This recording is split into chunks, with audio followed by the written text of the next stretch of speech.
rude. You know So what? 'Cause we're old, anyway, that's why. I'm not even trying. so anyway, welcome back to Roti And Poutine. Shouts to Ellsworth. What up, Ellsworth? Oh, Hey, Ellsworth. Came in hot, boy. That's my brother. Yeah, yeah, man. Big love, brother. So everybody in the chat, what's good? What's good? Hey, we're gonna do it. We gonna We do gotta it. we gotta ask straight away. I mean, it's almost obvious. Sugar almost. Brat is like Oh no! itching Yeah, this at is the loaded. Yeah, Sugar itching. Brat's like at the keys, like Yeah, like let's go. So we have He's to like ask Galaxy. you. I can't put pictures in the chat right now. Isis, thank Contest. you for doing this live. We appreciate you being here. I'm excited to course. talk to you. Before we get into the particulars, we have to get the we have to get the you, the personal you out of the way, and I have to ask, what is your bucket list food? What is your Green Mile go-to dish? If this was your last meal, what would that be? My last meal? Your last meal. Last great. Anything in the world. All right. My last meal is going to have to be curry goat with rice and peas and boiled dumpling, and a side of steamed vegetables. That would be my last meal. Go on. That would be my last meal. Yo, See where we going? I she told y'all added- we had Caribbean songs for tonight. Yeah, but she added the steamed dumplings too. I forget, yo. Woo. Couplets is real, dude. Oh, don't get me Man, started. just put some of that, some split Don't pea get me soup. started. I'm about to call my grandmother now just because. I know. Hey, just before we get into the shout out Sugar Brat. So it's basically, it's all love, but she kind of made it a Team Trini versus Team Guyana thing going on as far as food is concerned. So Sugar Brat, I saw you. If you go to her Instagram, she posted what she got today. She had all kinds of seafood, curry, and you know what I'm saying, the shrimp in there, some crab cakes. I saw that. she's trying to flex. What's She was trying to flex. flex. I'm not gonna lie to you. When they got on, I had a wonderful plate of food, but I couldn't like not start it. That looks so You know what I'm saying? good. So I got my curry chicken, my roti right here with some collard greens and the rice and peas, and I'm having a good day. There's a can of ginger beer over there I'm about to grab, just so you know where we at with it. You know what I mean? So we can skip. I'm not gonna go Spicy. last. I'm not gonna go last this week about where I'm at with it. But that's me. If you my bucket list food, if I had to eat one last meal, it would definitely be chicken curry with the roti, maybe some oxtail. Dalpuri roti, what I man. mean? Don't you know about that Dalpuri? Yes. Yeah. No, I know about that Dalpuri roti. Come on. Oh, God. Don't get me started. Don't start. Hey, now we here. We here. That's how it go. We here. We here. We So running yeah, around them streets here. I told my co-host to be ready because I was gonna get it. We've been talking about it all week. They didn't grab any, but it is what it is. There's enough here for the most. It's funny to me because I started eating before the podcast, and as I'm smacking my lips, I realize it's probably not best to eat it while we're on air. So I ate a bit of it, and then I'm gonna heat it. It's just it's a whole lot of that going on. It's probably not fly. You feel me? Isis, tell us about your life. Yeah, like so. When did you get in a drum and bass right? Yeah, that's not a good look. So anyway, track. I'm in the kitchen. You're in the kitchen. Track. What was your food of the week, my G? Oh, bro, I've been Italian, man. We just hit up one of our favorite spots out here called Serafina. It does this amazing thing called the Al Pacino, and I don't know how to explain the kind of spaghetti it is, but it's a really dope way of how they do it. You know what I mean? That's all I got for y'all. It sounds simple, but it's amazing. No, it sounds good. Yeah, it's called the Al Pacino. So I'm guessing Al came to the store like, "Hey Al guys, Pacino. make that there." You know what I mean? You know, they was on. that Drink your- booty sweat, baby. Was that your Al Pacino impression? That was my Al Pacino impression. You know, he does this right here all the time. You know? Track. Sit down. Sorry. Stop wasting my motherfucking time. Valiant. What was your food of the week, my G? My hard birthday not to dinner eat was this. Oh, Oh yeah. happy Whoa. birthday. Happy birthday. Whoa. How Stop. did that almost? How did we forget? I don't know. I was so excited about my food. You I'm didn't, selfish. you didn't forget on the day. We talk about didn't It forget. was fine with me. But as far as the Roti and Poutine is I'm just concerned, I bring last up week- birthday. Last ahead, week talk, we man. had It's your, we it's your had floor, no bring man. up no her- man. It's not his floor. We got to do the whole thing first. Hey, rap team in the chat. Everybody put lighter emojis. Light One emoji, week Valiant emoji. exactly one after week Whoever got after it. the magnificent track had a birthday. Valiant MC also had a birthday. My So fellow everybody, Paisan. just sing happy birthday to yourselves. We know you're doing it because you love us. It's fine. Isis, and my Yeah, birthday. man. Your birthday passed? No, my birthday is in 2 weeks, April 5th. Okay, that's Oh, what I gang, thought. gang. Well, happy Ooh, early snap. birthday Thank from you. Roti and Poutine. All Thank kinds you. of emojis got to fly up in here. No, we're not singing Sugar Yay. Brad. That's not a good look. Nah, y'all can sing No though. one needs to hear me sing. No, Y'all you can know what I'm type saying? out the singing. We know y'all singing. You Yeah, know. like I just put a whole bunch of curry chicken in my mouth. You don't want me to try to sing right now. That's probably not a good look. What was your birthday dinner, man? It was these like steak medallions and this like garlic mash and asparagus. Pretty basic, but man, like the place we get it from, it's really good. And I don't like eating red meat, but it was my birthday, so like Armani Rain said, your Just the birthday, fuck real. them animals. You ain't So had to tell everybody that. eh, it was funny, man. It made me laugh harder than I had laughed all week. Um, so and then like cherry cheesecake for dessert. I mean, basic but good. There's nothing basic about a cherry cheesecake, fam. Meat and potatoes is like kind of like that's the greatest. So Yeah, I absolutely. love good potato, man. I love good potato. I love the potato. So That is. like I almost like the mashed potato and gravy better than the steak. You know what I mean? Like it's mm, They It's go hand in crucial. yeah, hand. It is that's that crucial. They go poutine hand in in you, hand. dog. You know I, what I mean? Talking I about absolutely, was that trying to gravy. absolutely. find a nice way to say. You know what I mean? Like at Thanksgiving time, like I'm more excited about the mashed potatoes and gravy than I am about anything else. I don't know, man. So I'm that's a just I'm big on ham, bro. some I Irish. All that love, Irish in me. The yeah, for potatoes, what? sure. So once again, we are joined with the lovely Miss Isis. Who's that? Look at all the subscriptions. Appreciate you, Jesso. Thank you for the follow. Also, K Looking earlier, I active saw up in you the too. piece. Oh, Gesso. Yeah, drums crew Shouts, repping. Jesso. Let's start from the beginning. You're here now. Sure. You've been around for a while, right? Yeah. Since the You've beginning of time, I earned want to say. stripes in this game. Very vocal, which we love. You know, nobody puts baby in the corner Oh yeah. Damn right. ever. Like I've never known you to be. Let's start from the beginning. You do so much. You produce, you DJ, you run a collective. You're very embedded in the scene, not just for the hell of it. You're doing positive things to make sure that people are empowered in doing so. Where did this come from? Where did it start for you? What was your first music What was the memory? Do you spark? come from a Sure. musical I family? actually was when I got into drum and bass at the time, I was a student at Hartford Conservatory and Alvin Ailey School. So I Oh, was a professional dancer. And Big at that things. moment in my life, I loved electronic music. I was really getting into house, just because we were using it a lot in our choreography. And I started to get bored with it actually, just because I liked breakbeats. And that came from studying West African dance and really, really appreciating those sort of rhythms. And I found a happy hardcore CD around 1996, 97. mm, And I had been to some clubs around that time, like without realizing it. Like my cousin took me to Shelter. I didn't know I was at Shelter, but I went to Shelter in New York in 1996, Right. 97. ooh, You Nice. know?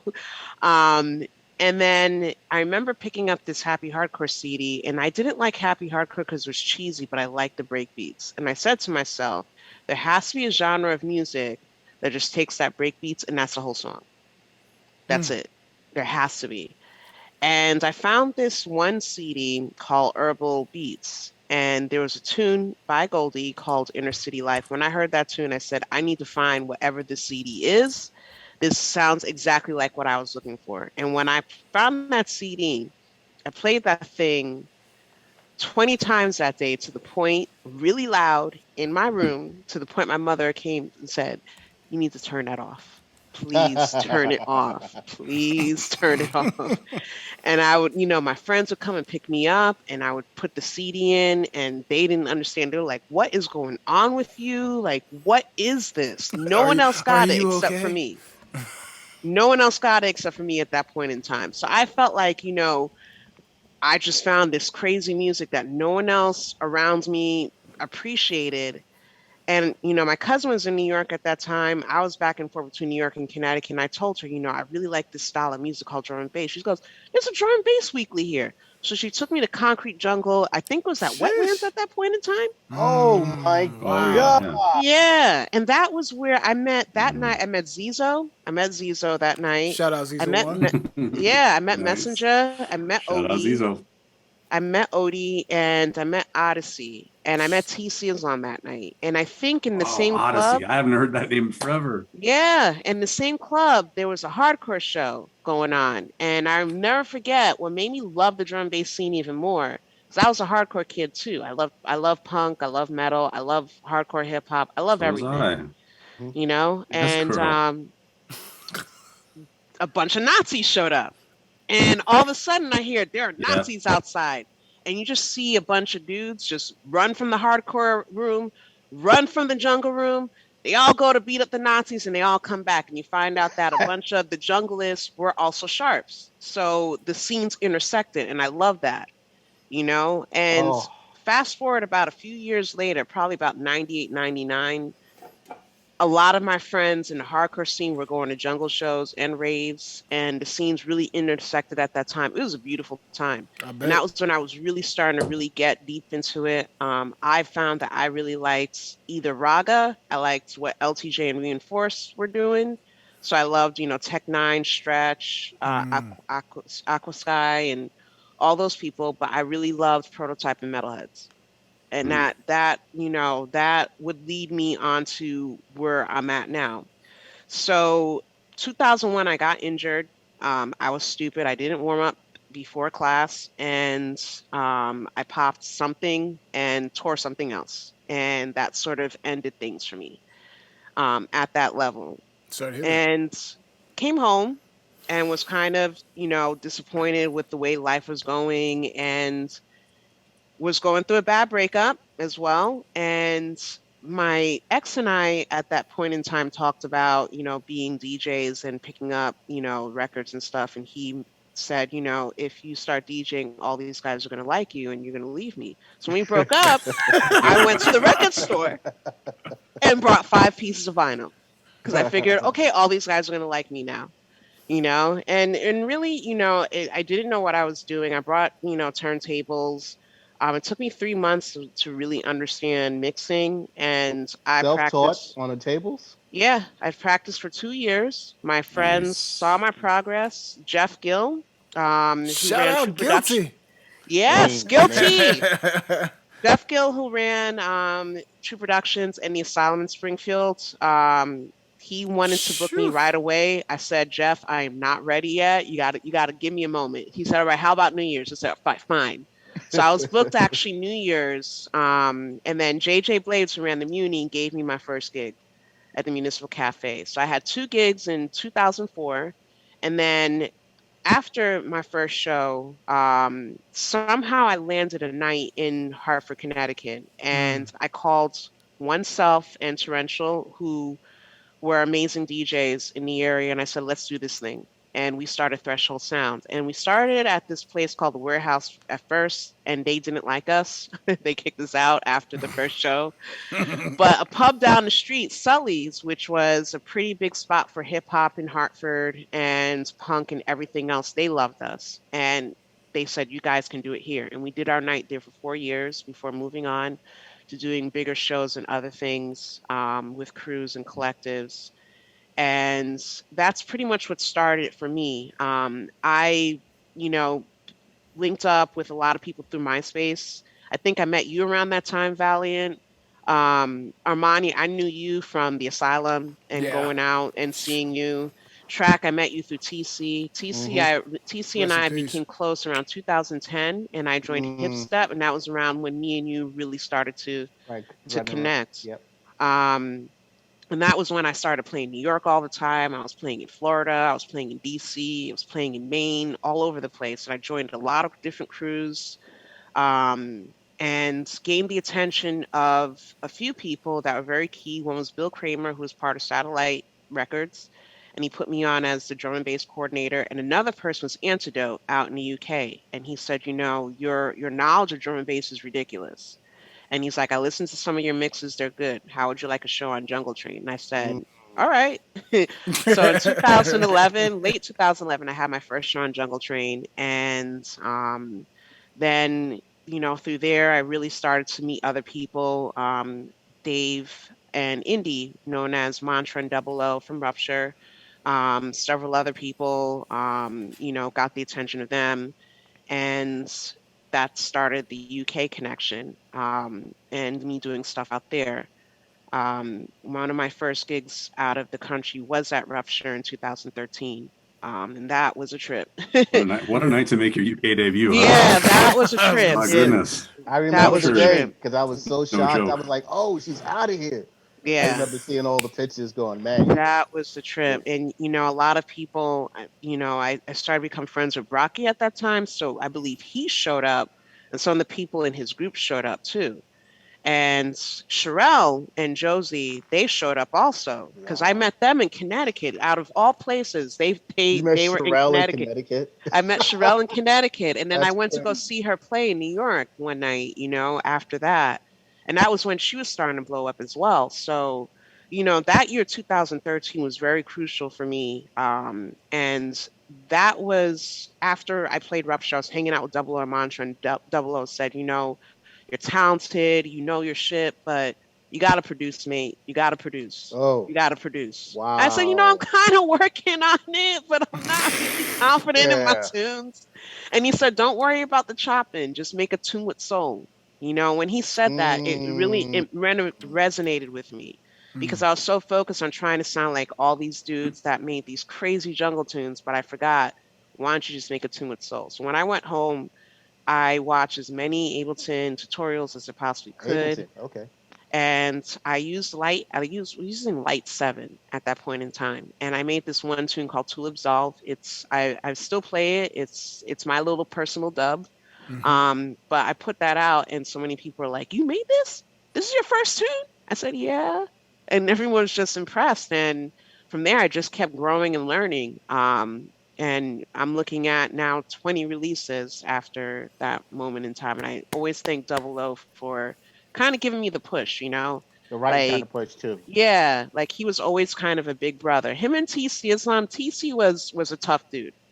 He was a very He gave tough you dude. facts and then he gave you over facts. I was like, Yeah, Yeah. for sure, for sure. But he was a good mentor, and right. he really pushed me out there, and he empowered me a lot. I dealt with a lot of things in this industry.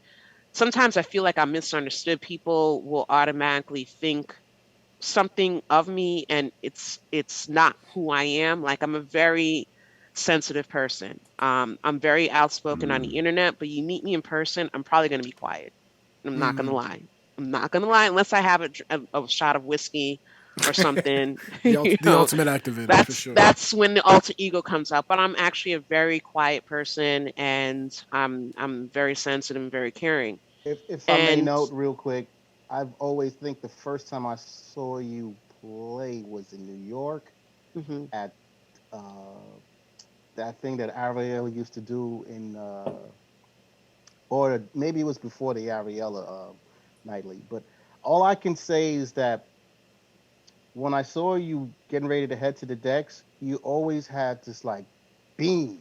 Like your focus was to, I'm not playing with nobody. I'm coming here to go ahead and lay this down, and I'm just going to do it and get out of my way. And it was just like, oh, yo, let's go. So I've always said, ISIS is taking this for real more than Yeah. most people in, Amen. in the scene, just because, you know what I mean? And it was, for me, it was good to see because there's a lot of us that kind of like you looking for, who else is out here like really passionate about this and not just Yeah, being sort of lackadaisical about it. So yeah, I I just wanted always to note that. thank you. I really Hmm. appreciate it. I always felt like drum and bass and jungle were the voices that I couldn't articulate. So that's why I really am passionate about it. It can express things that I can't. It can express a part of me that I can't, you know? And I think because I play such loud and aggressive styles of drum and bass, or I play really, really intelligent, you know, atmospheric styles of drum and bass, people have this perception of me. And it's gotten me into some issues online with individuals having to face misogyny and racism and crazy Insane. stuff.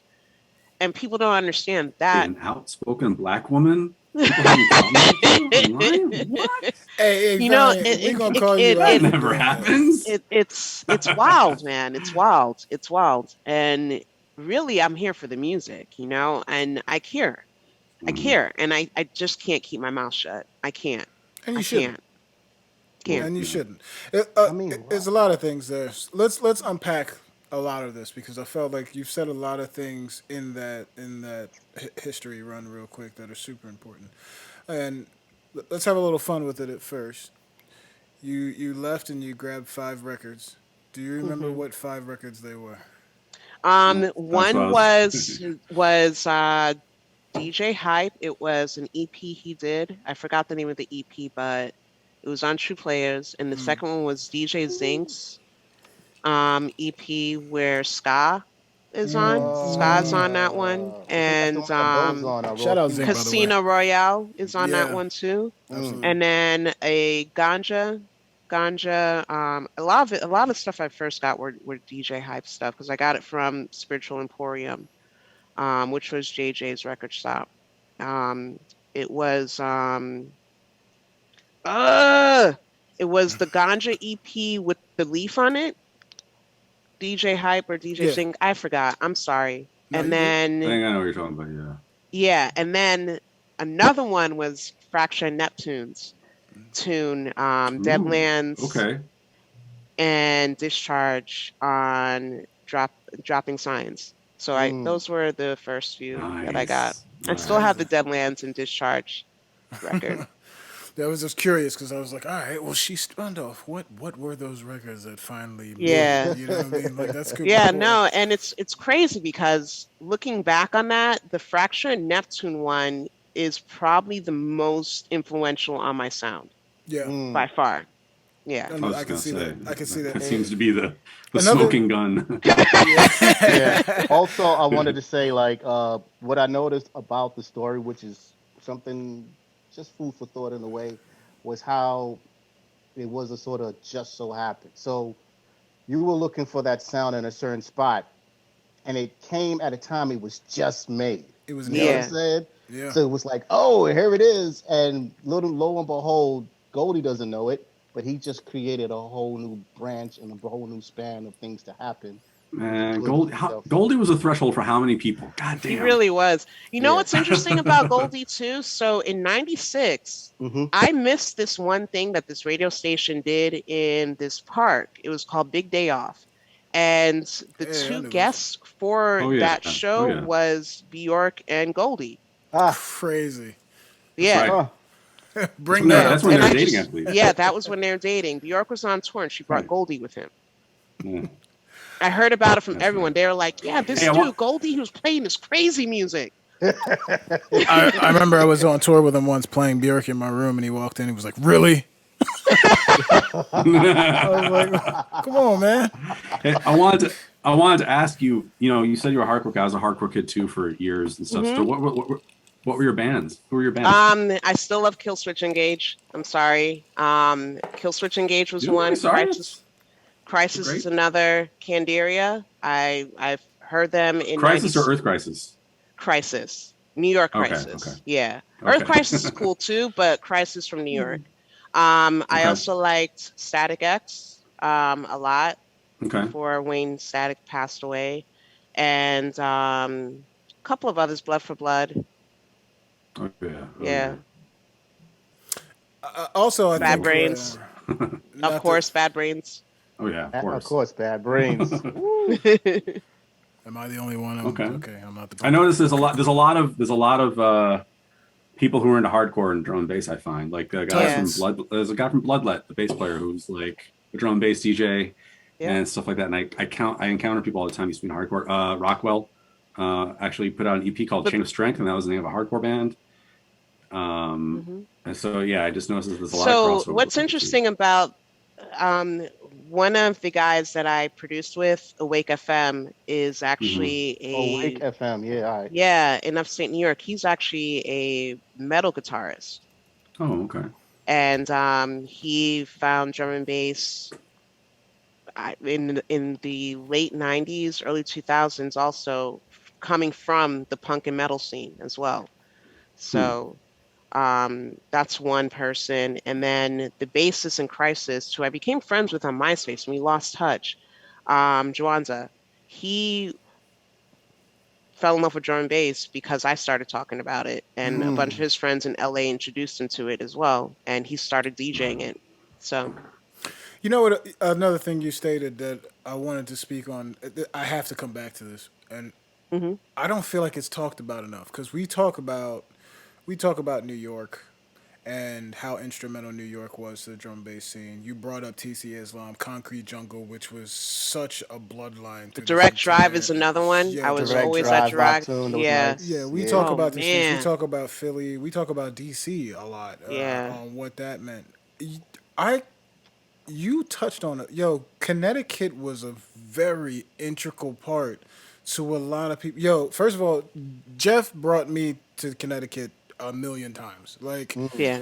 all of us, Mason, D Star, we all went up there. He bring up myself. I met Capital J there. I played a hip hop set after J. Rue the Damager off my laptop. Like Jeff Mhm. was Nice. like one of the most supportive people in the scene for so many people Yeah, that in the whole part beginning. of New England, especially in the mid to late 90s, was a hidden gem. I feel a lot Absolutely. of people, Hidden.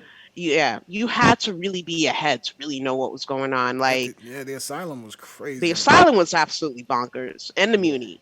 So you had the Yeah, Asylum. Muni was this little club in yeah, Hartford, and then you travel 45 minutes to this big old four-room club that fit 4,000 kids in it, which was regular. it's crazy, absolutely crazy. I'll never forget seeing you guys. You many times, Armani. I thought you were a resident there at one point. That's what I mean. Like I was there a lot. Like Yeah, I you was there were. a lot. Yeah, Like you were. And Mason and D Star, yeah, they were we would there a just lot. drive up from. You We and drove. Josiah. We would just drive up from Yeah, Philly, like no big you and deal. Josiah were on stage all the time. And And and what's his face? John Spiro, John Sparrow. who's now Yeah, part of yeah, John Spiro. yeah, Terravita, Wow. back when he used to yeah. MC the drum and bass. Yep, yep. Yeah, that's why I Those tell days people were all the time. crazy. Me and Spiro have been friends for a long time, but people don't get it. Yeah, Like I die for that dude. But yeah, phone parties, like the whole nine, yeah. bro. Like that's And the things that we saw there. I mean, I saw Panacea for $5 at the Municipal Cafe in Hartford. I met Chrissy Chris when he was 12 years old, when Kenny Ken brought Water money. him on tour. I tell Wow. people, Yeah, man. this is back in like 1999. Remember I met that? Ken, Kenny Ken and I brought remember the that. yeah, Kenny used to always yeah, walk around. Man, my son's gonna be big one day. Watch. yeah. I remember that. That's I all he talks remember about. He that. hit it on the nail with Chrissy Chris, for sure. Yeah, oh, yeah. Good Lord. He Jumping did. He Jack did well. Frost. I remember meeting him. Even like some of the big house heads, Mark Farina, DJ Dan, DJ Sneak. Like Huge. we were spoiled in Springfield. I know you guys in Philly had it going on, in New York. And I know Canada, you guys had it going on at that time too. It was like all of us. It was like this connection. Toronto was. Yeah. Yeah, I can't describe the energy of Toronto back That then either. Like, it was wild. that was Yeah. like Toronto, rave. That it was was like the almost its rave own highway. thing though. Toronto was so Well, Toronto was like Little yeah. London. that was like Little London. Yeah, well, Yeah, that's just Toronto it. was like they're London part, too. part of the Commonwealth, so people are going there to play. Yeah.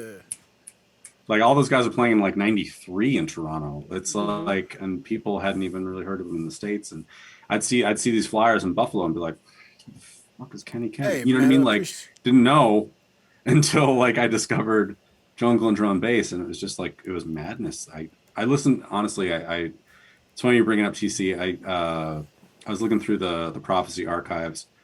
There's a site that's all these old Toronto radio shows, and I used to listen to all of them because we'd get the Toronto signal in Buffalo across the lake.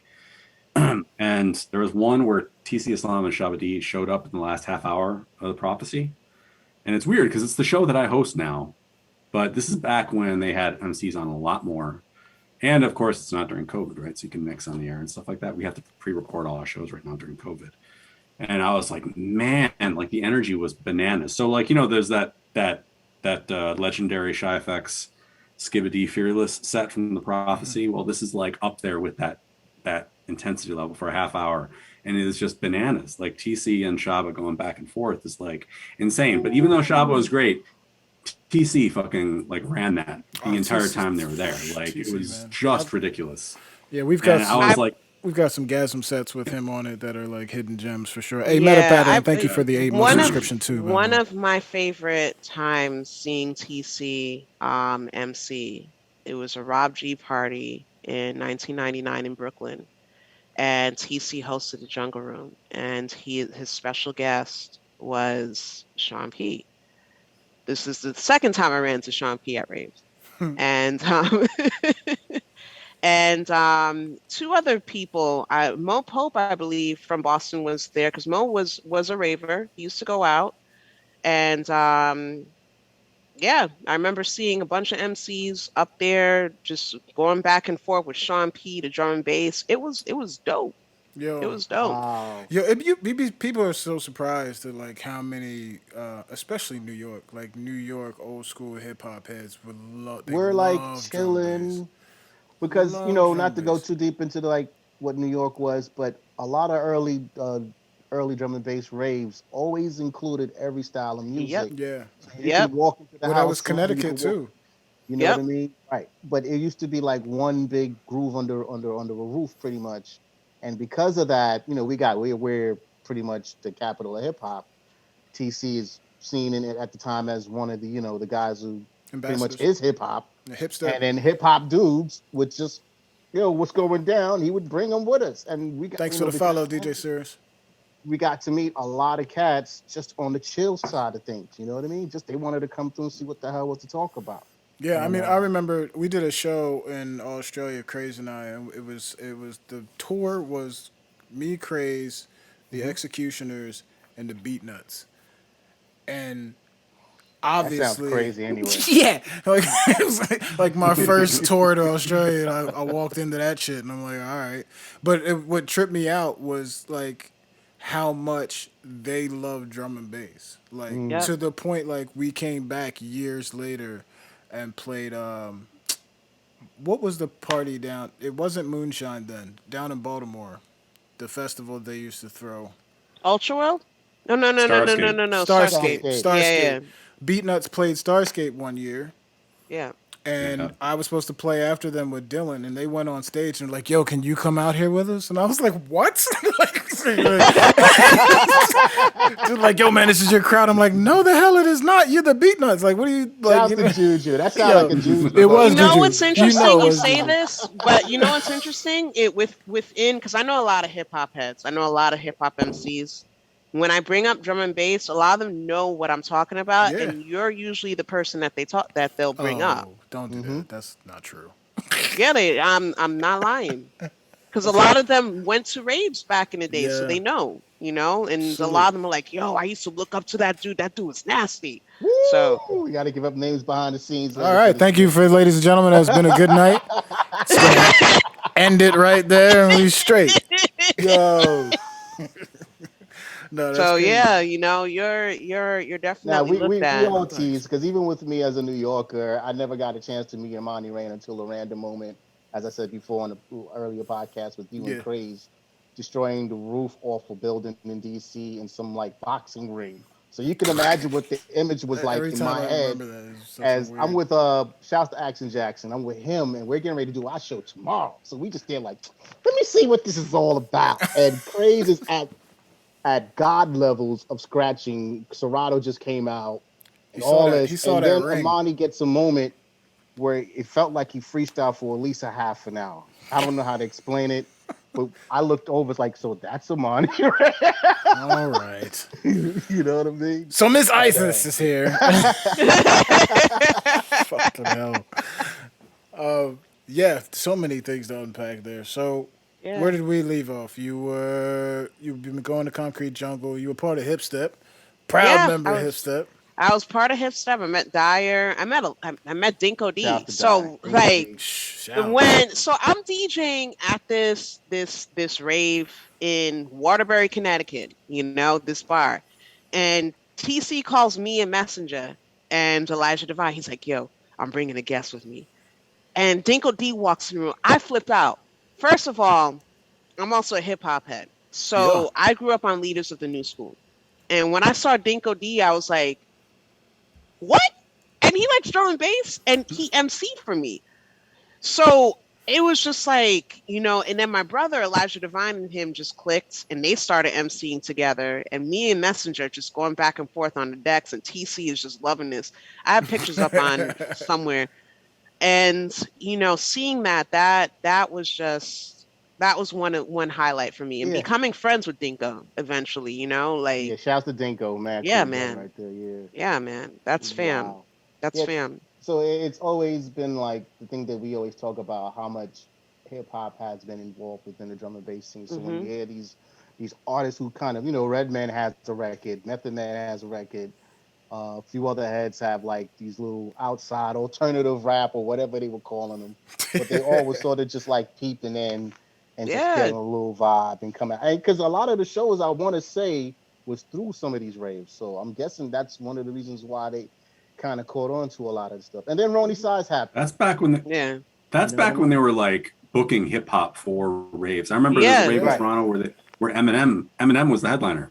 And it's like that was back. There was a certain time. It was like the late '90s, very early 2000s, and they'd get these hip hop. De La Soul did one too up in Toronto. Like they'd get these hip hop headliners in like for a room, and then they had like a house room and like the drum and bass room and stuff like that. But like it was, I don't know. There's a certain time where that just stopped. People I think got too nervous about booking hip hop for rave events. Which is weird because it was like those parties never really had any like incidents or anything. No, it was great. Yo, some of the most, dude, that formula has... neighbors dancing like rave dancing in slow motion to hip hop. Yeah. Which always cracked me up because they're like, you can't do the raver hand dance to hip hop all slow. My homie Heroes and Villains, he used to make the joke. He's like, why does everybody dance like? Why do they dance like they're in the shower? It's just like, oh Lord. It just cracks me up. But nah, all wow. I will always laugh. I will always laugh at that. But it's funny too because like all those shows are always successful. We threw a tech dub show. We threw a tech dubs. We threw a tech dub show with KRS-One. Went fucking ham. Like it was crazy. Yeah, like, I met KRS-One at a rave in Maine. Yeah, super. A lot of raves. Him and Common are both drum and bass heads. Like they love drum and bass. Like MJ's thrown raves down here. He brought Future out. Like they always work. I don't understand why we stopped doing them. Like every time. And it's interesting because in the UK, the grime scene, a lot of the grime artists are drum and bass MCs as well. Yeah. So. I say that. I mean, even the dubstep crowd is nothing but like all the success. Well, the new kids obviously don't. Not that you don't count. Drum and bass you're was. new, but no, the new kids are making drum and bass now. Hell, DM Timmer, Selfish Plug, just dropped an EP and he did a drum and bass tune with Teddy Killers on it. So like the new kids know, they're very much aware of it. But the older dubstep producers are all old drum and bass DJs. Like the Mount Rushmores of everything. Fuck Skrillex. Yeah. I told everybody about Skrillex was at Movement and he turned around and stopped the record and was like, Goldie's the reason why I'm doing this. And then you've got Kill the Noise, who was E1. You've got Bro Safari and the whole Evil Intent crew. Scream. All those cats are old drum and bass people. Like I remember seeing them in Miami in 2008 at World of Drum and Bass or Metalheads when it was at the Laundry Room, creeping around. Talk about it.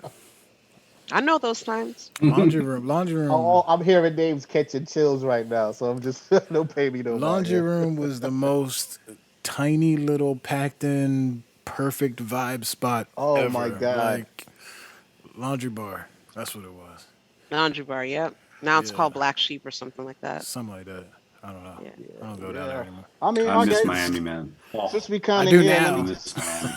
Let me just get some What's small that? input from Mizeyesis about what does moving forward look like stateside as far as what do we need to improve is really my question, I guess. I think one of the things that needs to improve, and it's not just stateside, it's worldwide, the perception of inviting more women and Ah, LGBTQ into the yeah. drum and bass scene. They're here Oh though. yeah, And They've let's always talk been there. about I how mean, queer well, phobic the drum bass scene LGBTQ has been is. yeah. the drum and bass scene, it's weird too, because if you look at early jungle and EQ50, shouts out to Flight and Mantra, Shout they're out. doing an amazing job Amazing job. at educating people about how many producers in early jungle were actually female. A lot of them. Right. A lot of and then something happens where that became not the normal. It wasn't normal to see many women DJing jungle and drum and bass and even LGBTQ. And jungle and drum and bass came from rave culture. So there's no way that you could really, if you were part of rave in that at that point in time, there's no way that you could be really transphobic or homophobic. Like I remember going out in clubs in New York and being at the tunnel and sharing the bathrooms with, trans women or Yep. Right. The union men. It bathrooms was were In Philly as classic well. well. in I mean, in Detroit. Buffalo, in Buffalo, after the first few raves, they started doing like the weekly nights, and the weekly nights were at the gay clubs because that's the Yeah, only clubs that would let that kind of music be played. exactly. In And so, Philly as well. like, Exactly. it was like your average rave night, and there'd be at least half a dozen drag queens in there, and like And it was like super. That's how it was. yeah, Hmm. And and they for had the best Americans, clubs. yeah, yeah. Yeah, they did. They It really was They did. something did. They had the about best sound though, systems. like it was something about the way Americans always looked at it as this mystical European music sort of ordeal. They always Yeah, had so it was like dance music or like you know what I mean? It was yeah. always It was like it was what? What never was that? dance Dance music. music. Okay, cool. I You needed to hear gotta that stop with twice. those accents, No, man. It's please don't. getting. It's part of the show now. He has to completely trash. But then it's so weird that something happened. It was like this shift of ignorance. That's Totally. the best way that I could put it. This shift of ignorance. This sort of And very white and very male. yeah, yeah, just just a disregard to the roots, a disregard to the My God. culture. If you're a woman doing this, who did you sleep with? Right. The homophobic, transphobic, and now people are fighting back. Yep. DnB Girls By the way, happened. I just gotta say, even if a woman did sleep with somebody and got a spot as a result, how is that any different than you being friends with that promoter, like a homeboy with that Buy promoter that gave you a spot? buying them coffee and Like, t-shirts and why does it whatever matter? else. Like, there's gonna be Yeah, all sorts of like BS reasons for like some schmuck to get a DJ spot. It's like it's so ridiculous. And they only ever questioned women about it ever. I remember the Because first there's time a people lot of heard about guys DJ out there Rap. that given the opportunity, they would have done the same thing. they would have done the same thing. Very For true, very sure. true. But I remember when Wow, DJ Rap. But crazy. remember when DJ Every, Rap came about? Like I remember everyone's like, "Oh, she must be, she's fucking." I forget who at the time, but like Jesus. I It's think I probably honestly not think like good they to were bring it saying up. she was like sleeping with so and so. What's that? No, I'm saying it's probably good to not name names. Armani, what'd you say? It's I said probably it was not probably good to good not to not name, he name said. No, names. So. I'm saying like I can't remember. Oh yeah. But I can't remember who it was. But it was like, oh, she's sleeping with so and so. She's like, I mean, it was like every reason possible to knock her down a peg, despite the fact that she had tunes, despite the fact that she ran a label, despite the fact that she was like this huge DJ. It wasn't good enough for people. No, it It was wasn't. just Yeah. mind-boggling. I also It, want to it put that to. I'm sorry, Isis. I also want to put that to. Don't let her Guys, talk. be looking at me. Hiya! No, I'm playing. But the whole thing I was going to say is that the more success that comes, the more people want to talk about you in every form of fashion. And because we still had all these other things to try to kill and accomplish, it just was like everything sort of just felt negative for a lot of people. There was a yeah. point where every time you did something right, somebody slapped you down. And it was not just a sort of New York ordeal where it was supposed to toughen I you up. think that's so No, It was it, some ridiculous. real it derogative shit was out it was there. some real derogative, and every Yeah, so often I do deal with that. yeah. Recently that EQ50 shirt that came out celebrating Black women. I'm not going to name names, but a drum and bass, DJ and producer commented Karen, Karen, Karen, and I had to delete his comment, and I told him that is not acceptable. That's not acceptable. It's Yeah, not. it's not. Why would you do something like that? Yeah, why And would you? Yeah, yeah, why would you make that comment? And he was like, I was just joking. And people play it off like, I'm just joking. And if you complain about this joke, then you're being hypersensitive and so on and so forth. I get a lot of crap from men in the drum and bass scene. I do. Like last year, I was experiencing some difficulties with a downstairs neighbor and was just looking for some advice, on soundproofing my space as best as I could for as cheap as possible. And I remember someone took offense, thought, I wasn't specifically asking them, I was asking everybody. And this person took offense to it and What made is a there to post about me. What is there to take And offense to? I hit them up and I said, is that post about me? And he's like, he just went off and said, I'm diminutive, I'm hypersensitive, I'm this, that, and the other. And I'm like, wow, this is what you really feel about me. Thank you. It's almost like being a woman and spinning drum and bass sometimes and being around, and especially if people see you as someone who's successful and someone who's strong and really has an impact on a scene, a lot of men are very insecure about it, and they become your friends only for the sole purpose of tearing you down in weak moments. And that's not cool. I see it not just only for myself, but I'll see it happen to my peers on a regular basis. And having to have the strength to keep going, even though you have those odds against you, people, will talk about your attitude, rumors about you, this, that, and the other. It can be daunting sometimes. Mm. Sure. It really, really It's kind can. of like it's one of those things that now, Armani, don't take offense because I know you're a gamer, okay? But from an outside, no, from an outsider's perspective, being a woman in drum and bass is very seems like and similar to a lot of things, women in any scenario, but like kind of like women in gaming, where Yeah. it's like after a while you're just like, man, why the fuck am I doing this? Because it seems to be very thankless in a lot of ways because you're never given the benefit of the doubt ever that a lot of other people are. I don't know how. Now, again, I don't have my finger on the pulse of the gaming industry by a long shot. So, like I said, this is from an outsider's perspective. But yeah, it seems like a lot of women. I can't believe some women haven't completely just given up and abandoned the scene by now. I have a funny story. Before I started DJing, I was really getting into drum and bass around 2000. I got this book called The Rough Guide to Drum and Bass. Someone gave it to me, and I really studied Remember that? everything I could about drum and bass and I remember jungle. that book.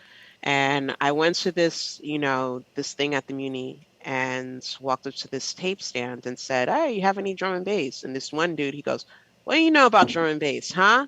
Name me some producers." And I said, "I know Groove Rider, I know The Fabio, test. I know Goldie, I know LGJ Bookham, I know this, that, and the other, I know Prototype Recordings, I know Kemet Records, I know Ibiza Records."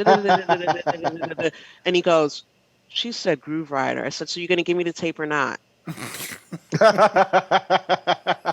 That Yeah. And he test, had yeah. nothing to say, nothing to say. And it's that It's that just that sort of like attitude, just because I'm a woman, I don't know, you know, or if I'm asking you for I've seen that help, so many don't make, hardcore. I've seen that hardcore shows. yeah, if I'm asking you for help, don't make me feel bad about it. And yeah, I'm going to be kind of, nasty to you because you're being nasty to me. So I have to protect myself now because you're being a dick. Excuse my there's language, but you're being a dick about you can say what the fuck you want. You're fine. it.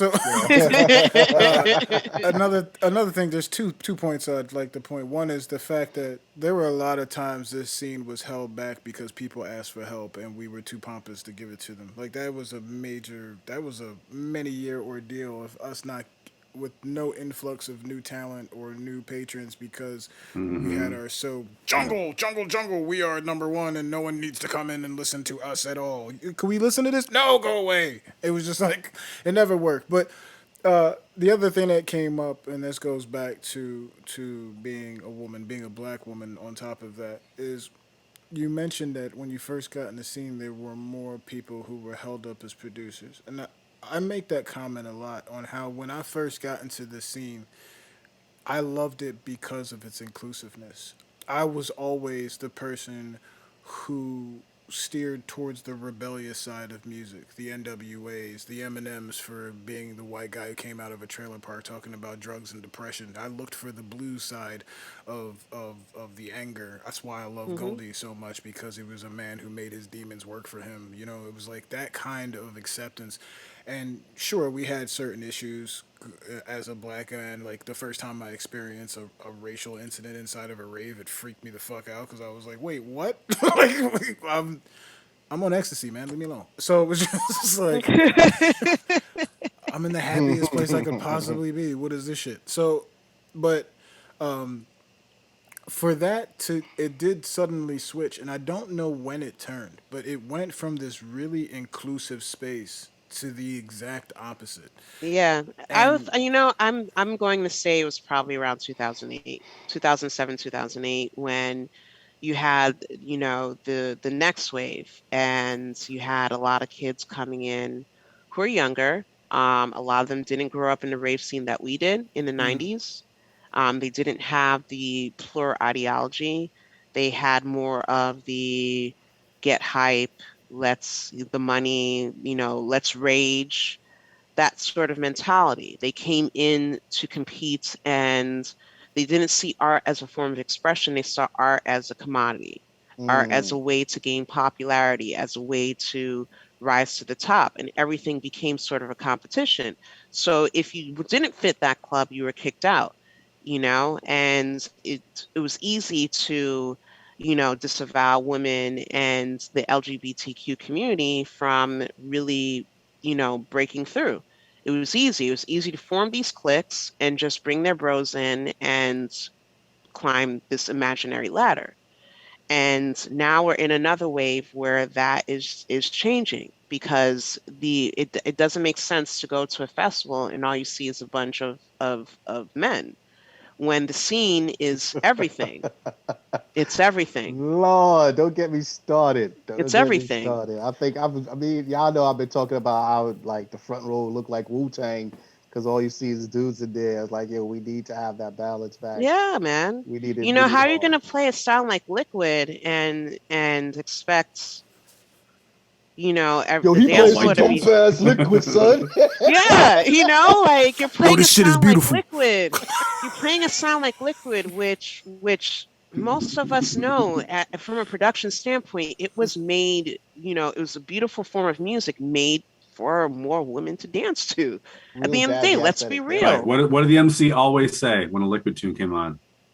This is for the ladies. ladies. Yeah, man. Always said it. You know what I mean? So it's We like, know yeah, I that. see. The thing is, you're saying like you detected that change about 2008 ish. I see. Yeah. For me, I kind of feel like things started to really change about 99 2000. Like it started to get. You're No, probably because right. that's You're well, probably right. The shift probably But the thing is, happened I then. started I raving. didn't I see it. started going to raves in '94 though. So it's like Yeah. I You Mm. had like guys. this time in the scene, and I noticed a kind of a very distinct change. We no longer necessarily needed to keep our nights in the gay clubs. Like it started getting like more mainstream because that first wave of electronica was like held a lot of like commercial promise.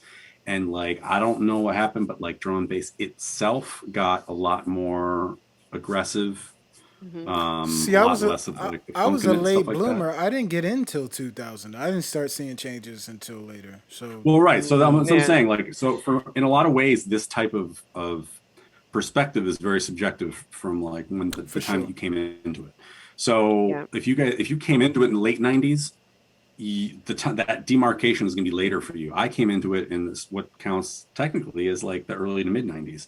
The heart. So for Yeah. me, when the turn of the century happened, it was a very very different time than when I first started going. When I first started going, it was like every freak under the sun was at the rave. Yeah. Hmm. So, and in 99, 2000, it wasn't like that anymore. You had a lot of frat dudes coming out.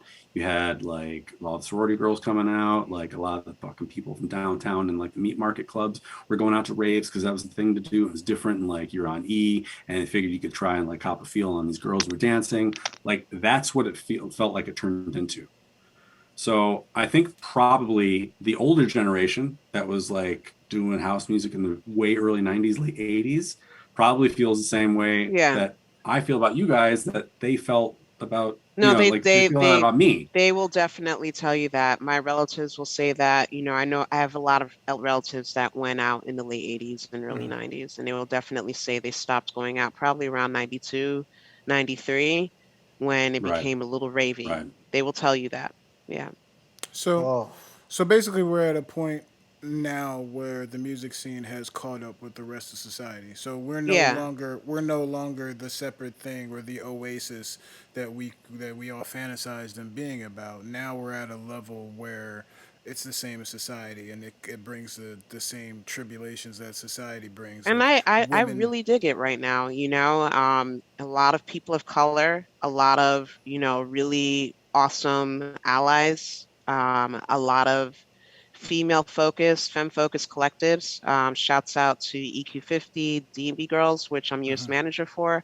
And Yes. then a new one that was founded by several women.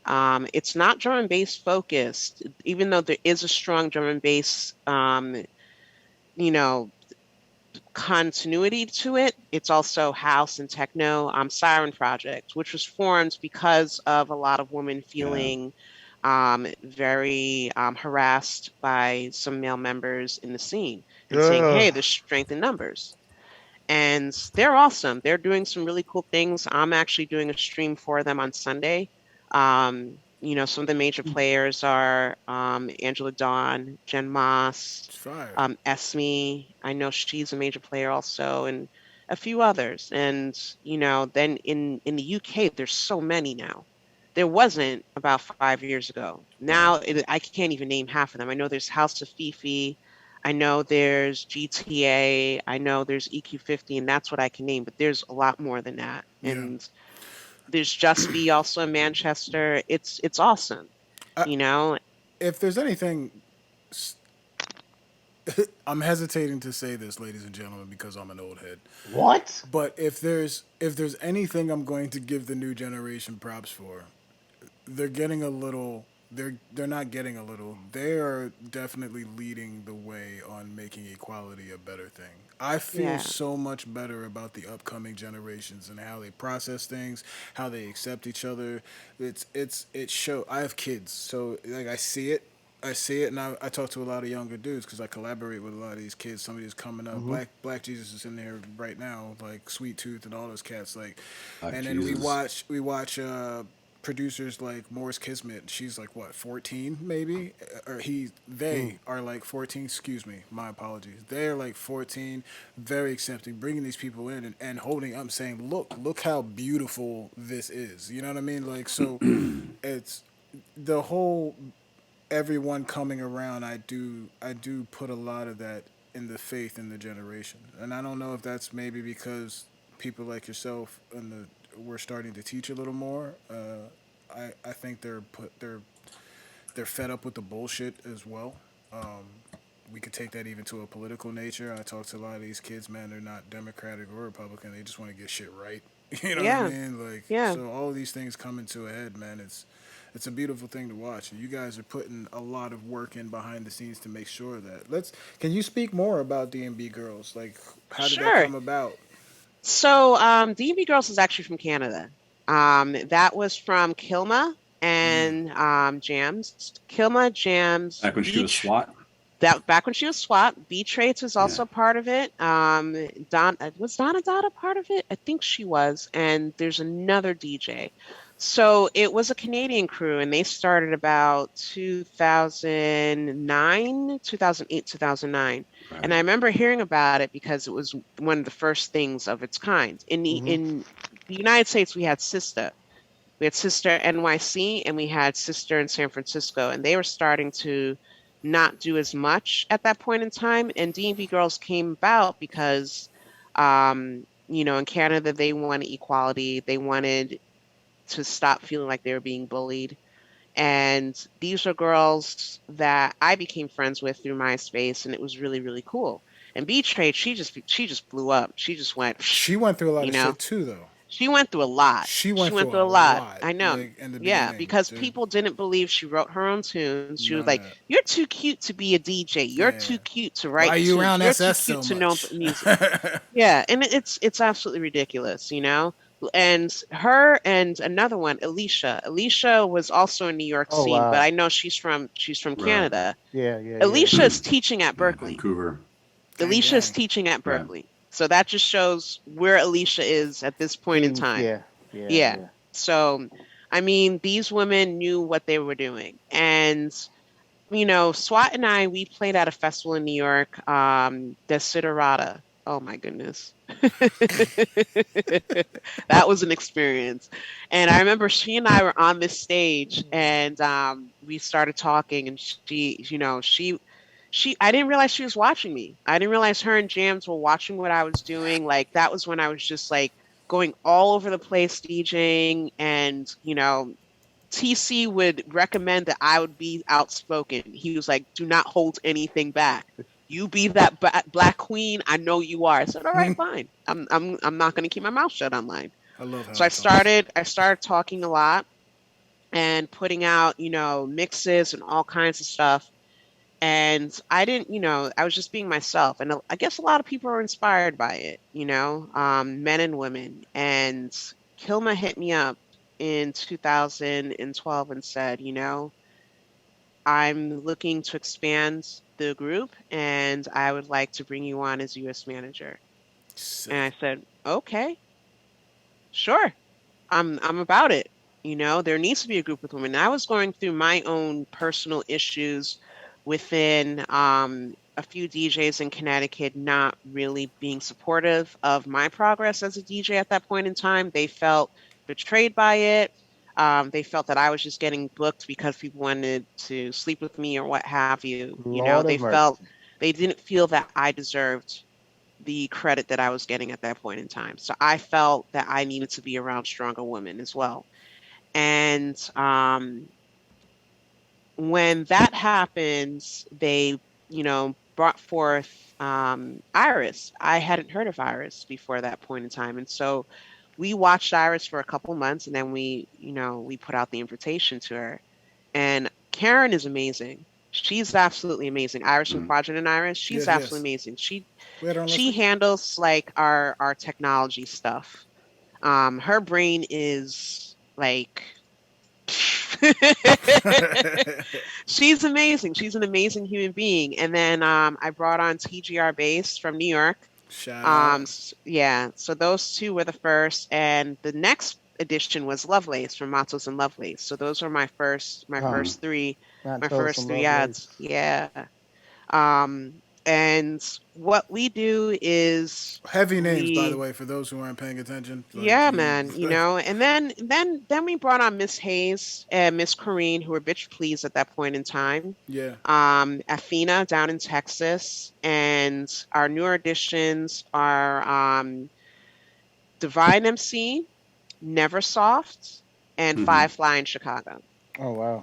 Yeah. So, What a roster. we really seek out women who are very passionate about drum and bass, who are really, really making a difference in their communities and consistently, and really pushing their sounds, their production, inspiring others as well to do so. And I couldn't be more proud of the team that we have on the US side. The Canadian side is awesome too. The Canadian side, you have, you know, JF Killa out in Vancouver, um, and some of the Remedy, who's in Toronto, and some of Remedy the from Toronto. yeah, Yeah. yeah, she's part of our group too, and some of the other Bia Yumi, Bivate, and some of these other amazing females. And one thing that Kilma said is that the reason why she looked at me and said, "You need to be a part of this group," was because you're strong. There's a certain strength and in women who are part of DnB Girls, and that's what we look for. We look for women who are going to say, "You know what? I'm not going to play by your stupid rules. I'm going to do what I want, and I'm going to represent this music, and I'm going to bring along other people to do the same thing with me." And at the end of the day, that's what it's about. It's not a competition with us at all. Mm. We really support each other.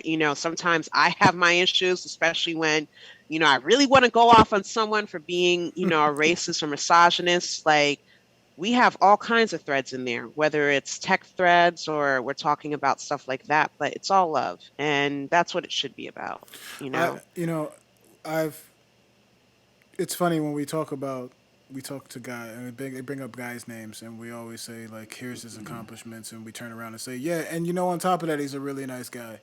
And I gotta say, for every single woman that we've had on this show, there's been a very common thread. Besides the fact that we all love you to death, because you are all extremely beautiful people. Every single one of you is an unapologetic strong voice in this scene. Whether it's been Reed Speed, Chickaboo, we've talked to Sweet Pea, we're talking to you now. Like these are you all people who not only have put a lot of blood, sweat, and tears in this scene, but you've done it unapologetically. You've done it your way, and you've used much that. the scene. If you mention those names, they're pretty much the scene in You've their own right. used that power to uplift others, and that's why we Yeah. keep making sure that you know what I'm saying.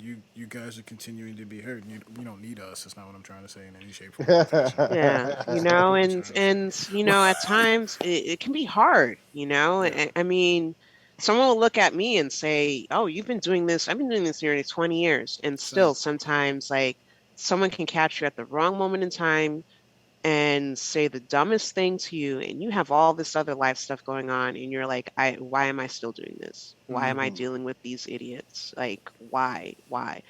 Half of you don't listen to my music, half of you don't play it. You want me to be like, act like I'm this Virgin Mary, like prototype, and I've never been that. And because I'm not going to fall into that box that you put me into, I become a disappointment.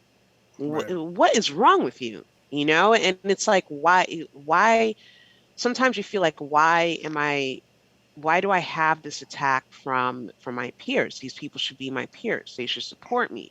And it can really get to you at times. And what I'm doing now is I'm realizing that half these people have issues with themselves that they have not resolved. Amen. And they look at you as a beacon of hope for whatever reason. And as soon as you make that small little disappointment, you're a failure, and you're not a failure. You're not. And I have to tell myself this over and over and over again. I have to. It's funny it's because one, it has nothing to do with you, and two, and I talk to MJ about this all the time, we're not exactly the types to throw our stuff on the table because we don't feel like we need to. You've been in this game for 20 years. You shouldn't have to explain yourself to anyone. Point blank, period. You know what I'm saying? Like, that's the end all be all. Like, you've done a lot more than a lot of these people in the scene, and we don't need to name who or whatever or call in because it ain't about that. It's about you staying the path, and you've been doing that. And we can name them if you like. we could.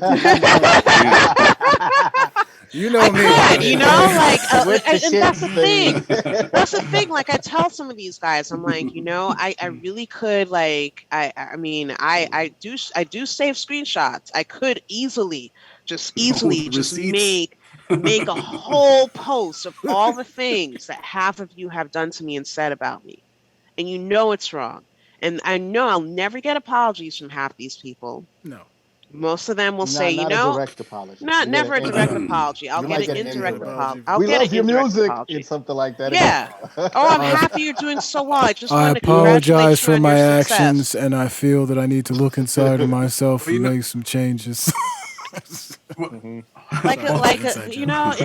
and I've come to resolve that in my mind too. Like I said to myself the other day, you can make all these things make you a bitter person, or you can put it in a track.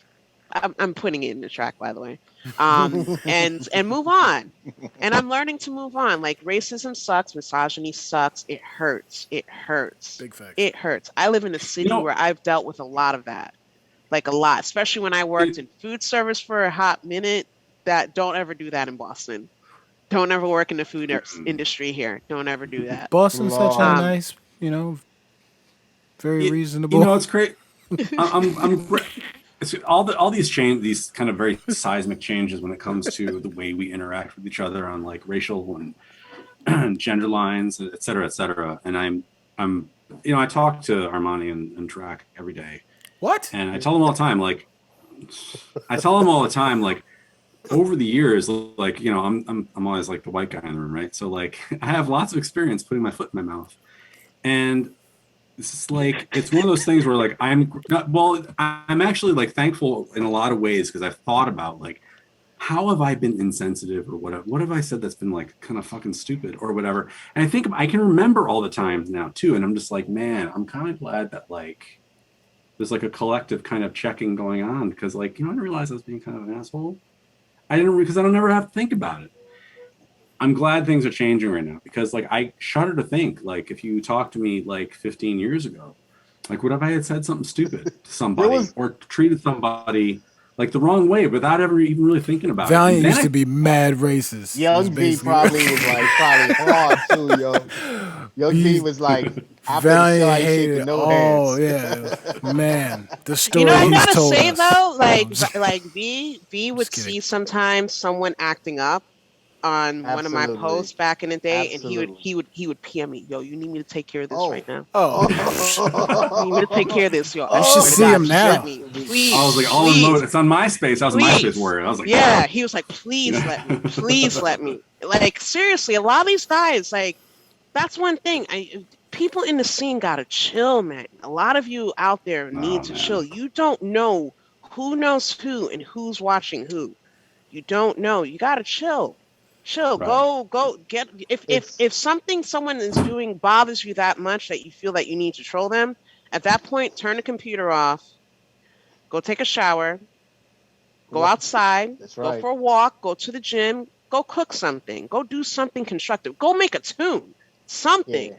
It's I feel like it's boredom. It's boredom. It's boredom, and it's also you have it good until you don't. You know what Yeah. I mean? It's a little bit of extra. sometimes assholes are just assholes. Like Yeah. asshole's there's- gonna asshole. Well, Yeah, then you know what? exactly. If that's a consistent problem, we're all adults now. Go get therapy. There's Mhm. something inside of you Say that the you need to same word. resolve. I used to for in like 5th and 6th grade, We I need got an air bullied. horn for that. But I got bullied hardcore by a couple of kids in school in like those 2 years. And my mom would always be like, they're just jealous. And to me, I was like, Mom, you're stupid. Like, you don't know what you're talking about. Like, that literally makes no sense. I didn't get it until I turned like 30. I was like, oh, she was right. Yeah. Not that they were literally jealous. It's just that literally like had their own issues. And I didn't understand that as a kid. He's like, You know, that's the best you got, Mom? What's going on? my mom here?" used to say all these things. I was telling my wife actually. My mom used to say this thing when I didn't eat my dinner. She'd be like, there are starving kids in Cambodia, and I was like, so if I eat this, that's going to feed them? Like that's as an 8-year-old, that's what I thought. I was like, so when she used to say things to me like, oh, they're just jealous. I was like, Mom, you're crazy because like I'm certainly not feeling great about me right now. Like why would anyone else be jealous of me? I was trying to like segue And into that- music, and you've gone off the rails. I don't know But what that's the hell. but that's the thing. Like no, we're drum talking and about bass, people's inner. joking, go ahead. God Here's damn the thing, like with drum and bass, no one should ever feel jealous of anyone else. We shouldn't.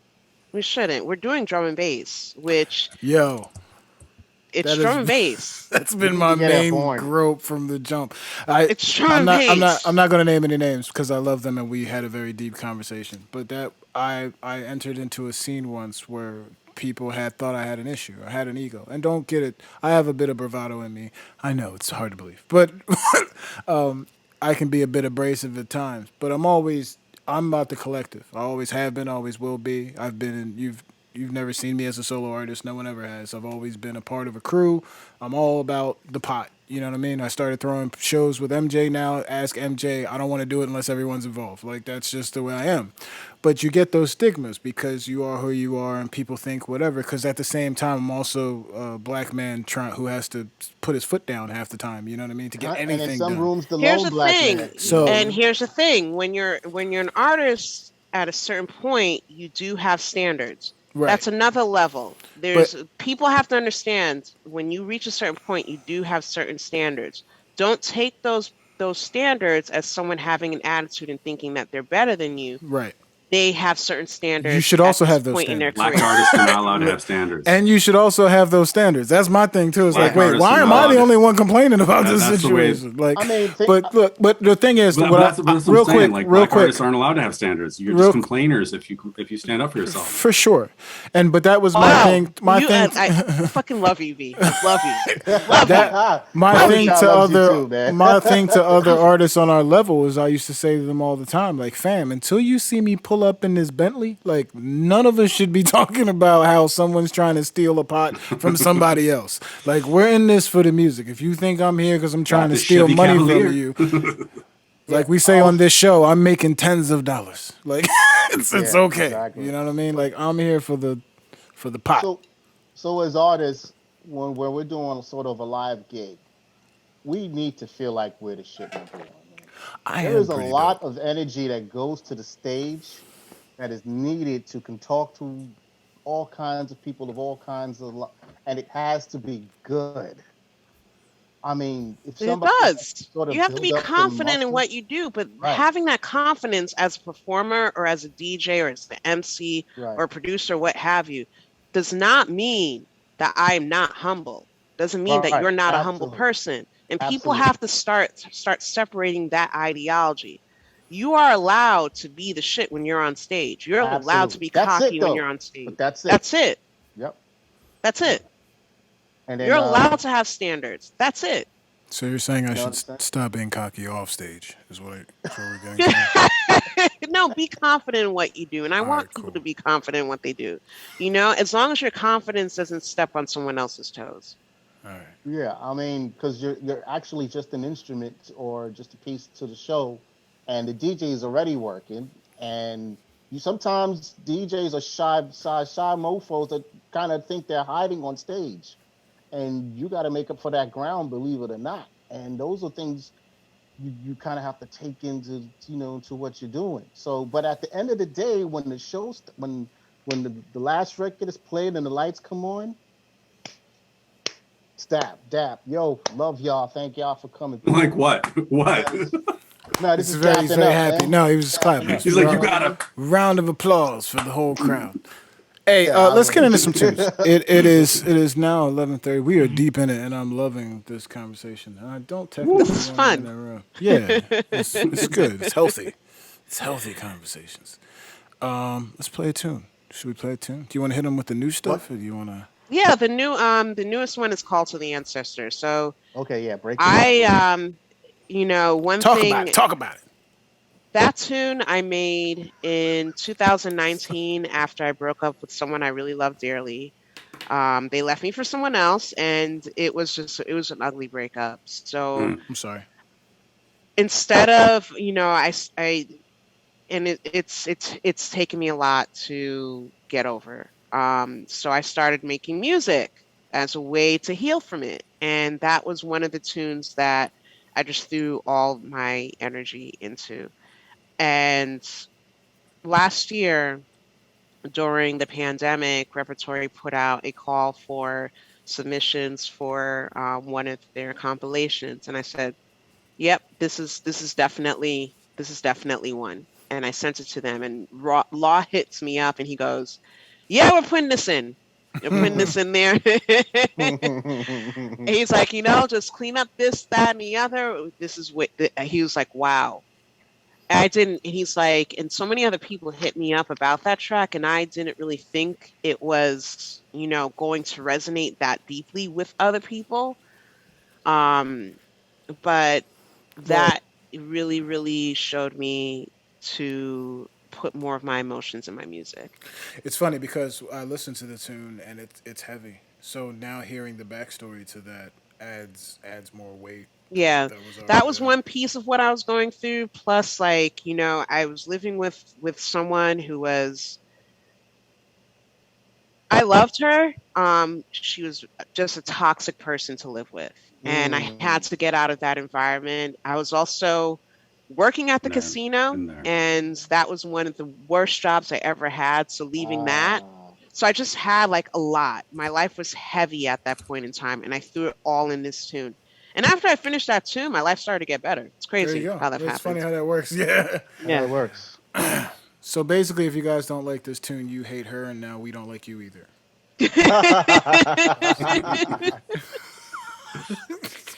It's a good tune, man. So let's get into it. This one's called Call to the Ancestors. Mizeyesis, we on Roti and Poutine every Thursday night, 10 p.m. Eastern Standard Time, 7 Pacific. Fire emojis in the chat. Bob Ross says you already know what to do. Shout out the whole rap team. Let's get to it. Happy Thursday night. And here goes track. disappears for 1 second.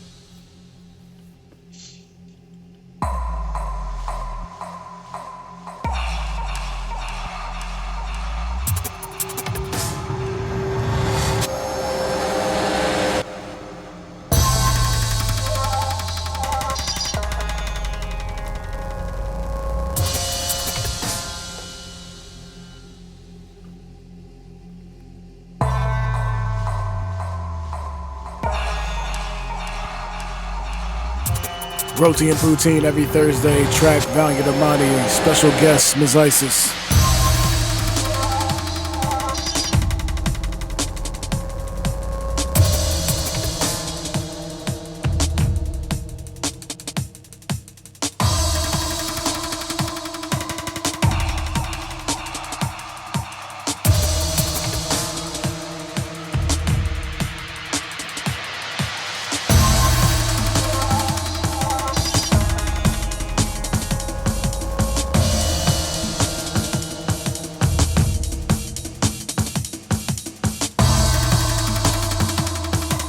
Emojis in the chat, emojis in the chat. Let's see the flames.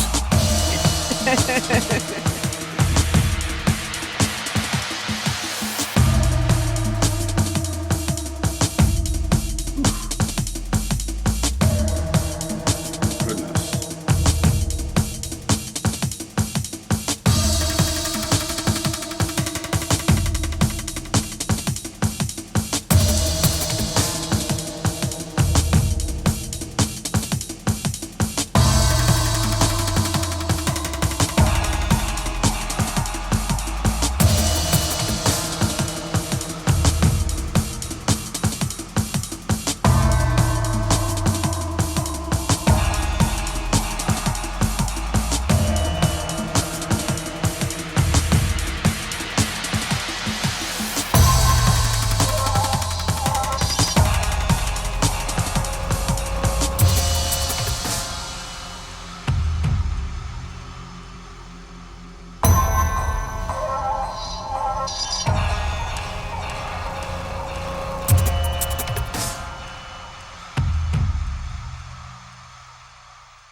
Tension.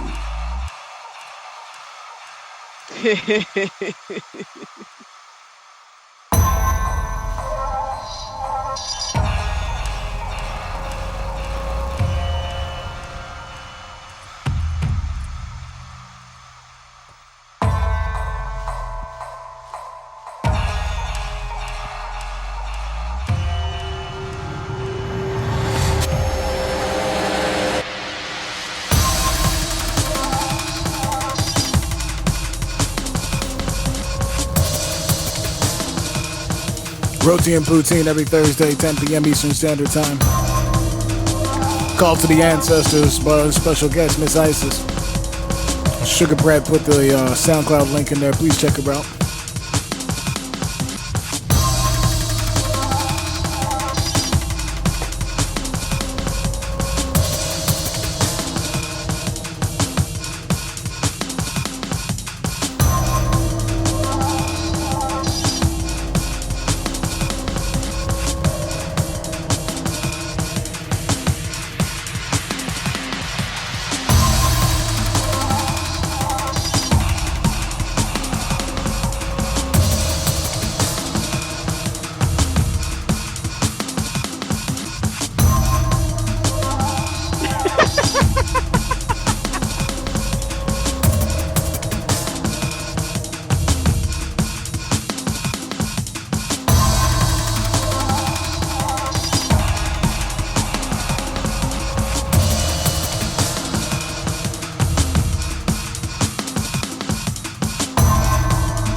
Hashtag rap team. Woo. See y'all in the chat. I see y'all active tonight. Sheesh! All my East Coast family stand up today. Tonight, more like it. Huge cheers to the guests in the house, Mizeyesis. Thank you. I can't dance, but I'll be trying to act like it.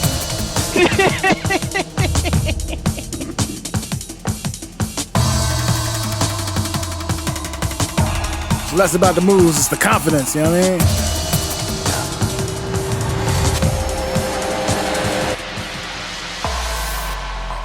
Big. Somebody in the chat said movie score energy. I like that. Link to you soon. Yeah, it's like the score to like a spy thriller. Oh man, you could put that in so many. Did you ever think about that? Yeah, I actually have. So one thing that I am working on right now, I started taking classes at Education and Bass, which is Nomini School. Oh wow. Nomini's outrage. I'm actually going to be redoing the course because it's now it's now accredited. So what I would like to do later on in my career is actually do scoring. Nice. Yeah, Nice. that's actually what I would like to do. Cha. Well, it's funny because that And I'm working on more production right now too. So Good. that kind of has some like earlier like modus operandi era Photech vibe to Yes. it a bit, and like Yes. I was like Definitely. Photech moved on to scoring quite successfully. Yes. And Yeah. so Yeah. you know, like his tunes always felt like in that era, especially, they felt like they belonged in some sort of cinematic setting or whatever, and that tune definitely has that feel to it. It's as time has gone on, you know, Photech, Sentinel, Aquarius, you know, all his different aliases. I found myself always collecting his sounds. He's very influential. Paradox is another one. Spirit, R.I.P. to Spirit. Yeah, he was another one. Like those guys took drum and bass to a whole nother level for me. And I know it's not the style that everyone likes. Me personally, I love it because I feel like it takes that emotion, that raw emotion, that raw sensibility, and just brings it to another level. You know? So Yeah, I mean that was my time of walking into the scene, was more of the liquid jungle that doesn't really, you don't even know what liquid jungle is right now. There's no such, it doesn't really exist into the whole atmospheric vibe. And you know, to hear that now was like, word, we kind of need this just because of where it fits mentally and everything. yeah. You know, not to skip all of that, I really wanted to get into your London travels, and I wanted you to share some proper stories for our aspiring in the chat room about why they should go to London and see drum and bass at the Mecca for what it is. Oh man. So the Fantastic first time I segue. went to the UK was in late 2000s. No, okay. So after 2006, I brought my ticket. My mom brought my ticket for Christmas. Oh no, I brought my ticket for Christmas. That was my Christmas gift to myself. My mom gave me something or the other. Treat yourself. And then I did. I treated myself. And then I flew to London in January. And I was supposed to stay for 10 days. I ended up staying for 5 months. Oh, I saved up a lot of money just in case that was going to happen. And my mom kept putting that in my head. Save money before you go to the UK. Because I was like, Mom, did you want me to stay over here? She's like, just stay a little bit. Stay. Go stay with your grandfather. So I stayed first with my cousin. My cousin is actually Alison Limerick, who is an old school house vocalist. Okay. Yes. I stayed with her for a week in Hackney, and she took me all around all around London. She took me to the different parts, Soho, Camden. Of course, we went to Black Market Records. When we went to Black Market Records, Nicky Black Market was right there. I could not talk. I couldn't talk. I was like, you know, I couldn't talk. He was like, "Oh, you're from the States? You're a DJ, huh? Yeah." You know, and I was just like, yep. And The uncomfortable head nod. I was just I was so nervous seeing him too, you know, but he was really cool. And the first night I went to was Heads at Herbal. I wanted to go to Heads at Herbal. And I remember walking in, Ink, I think, just finished DJing. And I met Ink before, and I didn't recognize him. But I said hi. Mm-hmm. And then Randall was on the decks. And we all know how Randall does it. You know, Randall was just tearing it up. But the last DJ was Blade. And I remember I walked into my friend Hart. I met up with a bunch of people I knew in the UK, even though it was my first time there. I knew a lot of people there from Dogs on Acid. Mm-hmm. And What a wonderful Blaine place that was. threw down to this day, one of the heaviest, nastiest sets I've ever heard in my life. And this is Wow. Blame we're talking about. Yeah, but So when Blame got off of fucking good looking grips, man, he let loose. yeah, He and was I mean, he was. I mean, you could have put Randall in the spot where Blaine was playing, and you would have thought it was Randall, or you would have thought it was who's another very heavy. You would have thought it was Digital or Outrage. You know, one of the heavier guns. A lot of people don't think Blame can play that heavy, but yes, he can. And I will. Yes, he I can, mean, dude. I was moshing. I started the mosh pit at Heads. That you know, but it was People dope. sleep on Blame, man. They really People sleep do. on Blame him. is one of the nastiest DJs and producers, in my opinion. And I mean, he's it's things, Absolutely, dude. yeah, absolutely accomplished playing. absolutely accomplished. And that's it. You know, you're going to see cats like Blame on the regular. Then I ended up going to Oxford and staying with my grandfather. And I didn't realize Oxford was also another heavy point for drum and bass. Who's from Oxford? Total Science. Total Science and DJ Lee are both from Oxford. So there was a night called Hit and Run and HQ, and DJ Lee was regularly there DJing. I would like run it's into nothing, right? acting like it's nothing, and I'm just sitting there. Wow, I can't believe I'm sitting here watching DJ Lee. You know, and like younger DJ Lee, kids, man, he is perennially slept on. That dude yeah, he was such a badass. Big he's love, such a Lee. dope DJ. You know what I mean? Like I could sit there for hours and listen Absolutely. to that guy. And another, you know, Q Project, like seeing him in his natural habitat, he's Project. fun. I love that dude. He's fun, Oh, you yeah, know? And definitely. then DJ Fu, you know, running into all these different DJs. Shit, And DJ then Fu. the older guard, like LSD. I mean, LSD and Swanee wrote some of the first jungle tunes. They're still DJing. Oh yeah. So how we're saying all the time, whatever happened to this DJ, this producer, they're still DJing in the UK. So if you want to see those DJs and Regularly. producers, go to the UK. Go You to will the hear UK. them. Yep. You will hear them. And then you start to understand the music a little bit more. You can hear the influences. Walking down the street in London, it sounds like jungle. It really does. It sounds like jungle. It sounds like grime. It sounds like, you know, straight up bass music. You can hear all that stuff when you're walking down the street.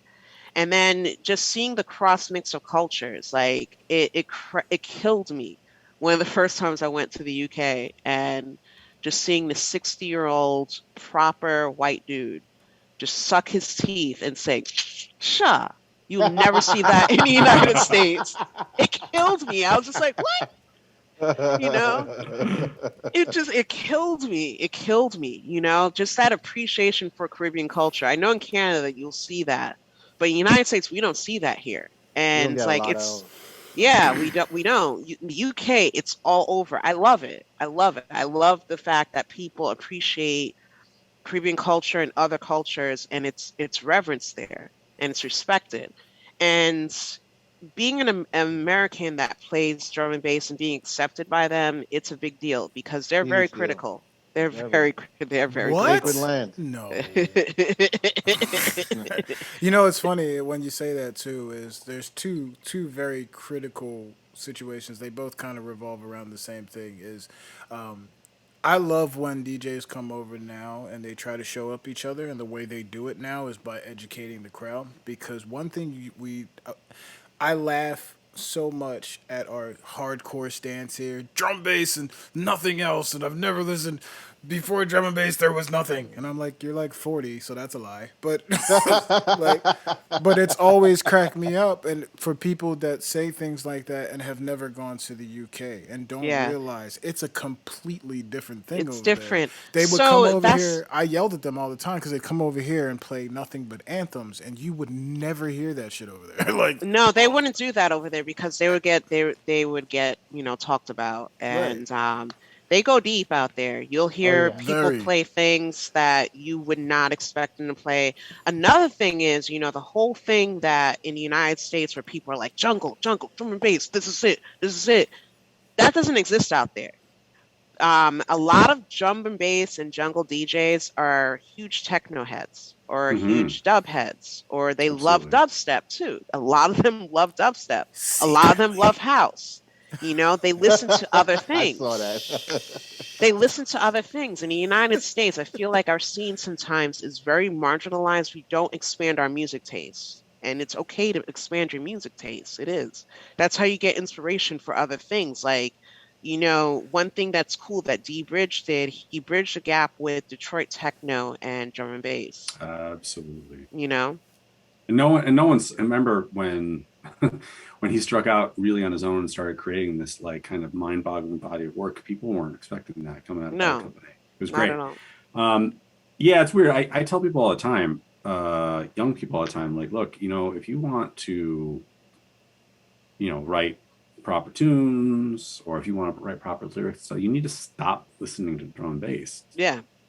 Stop listening to what the hell are you doing? Like, the first time I ever interviewed DRS, he said that one of the things that he does is he doesn't listen to drum and bass. He doesn't listen to like the stuff that is like his contemporaries too much because he doesn't want it to affect the way he writes. A lot of stand-up comedians are like that. They will not sometimes go see other comedians because they don't want that to affect the way they write their jokes.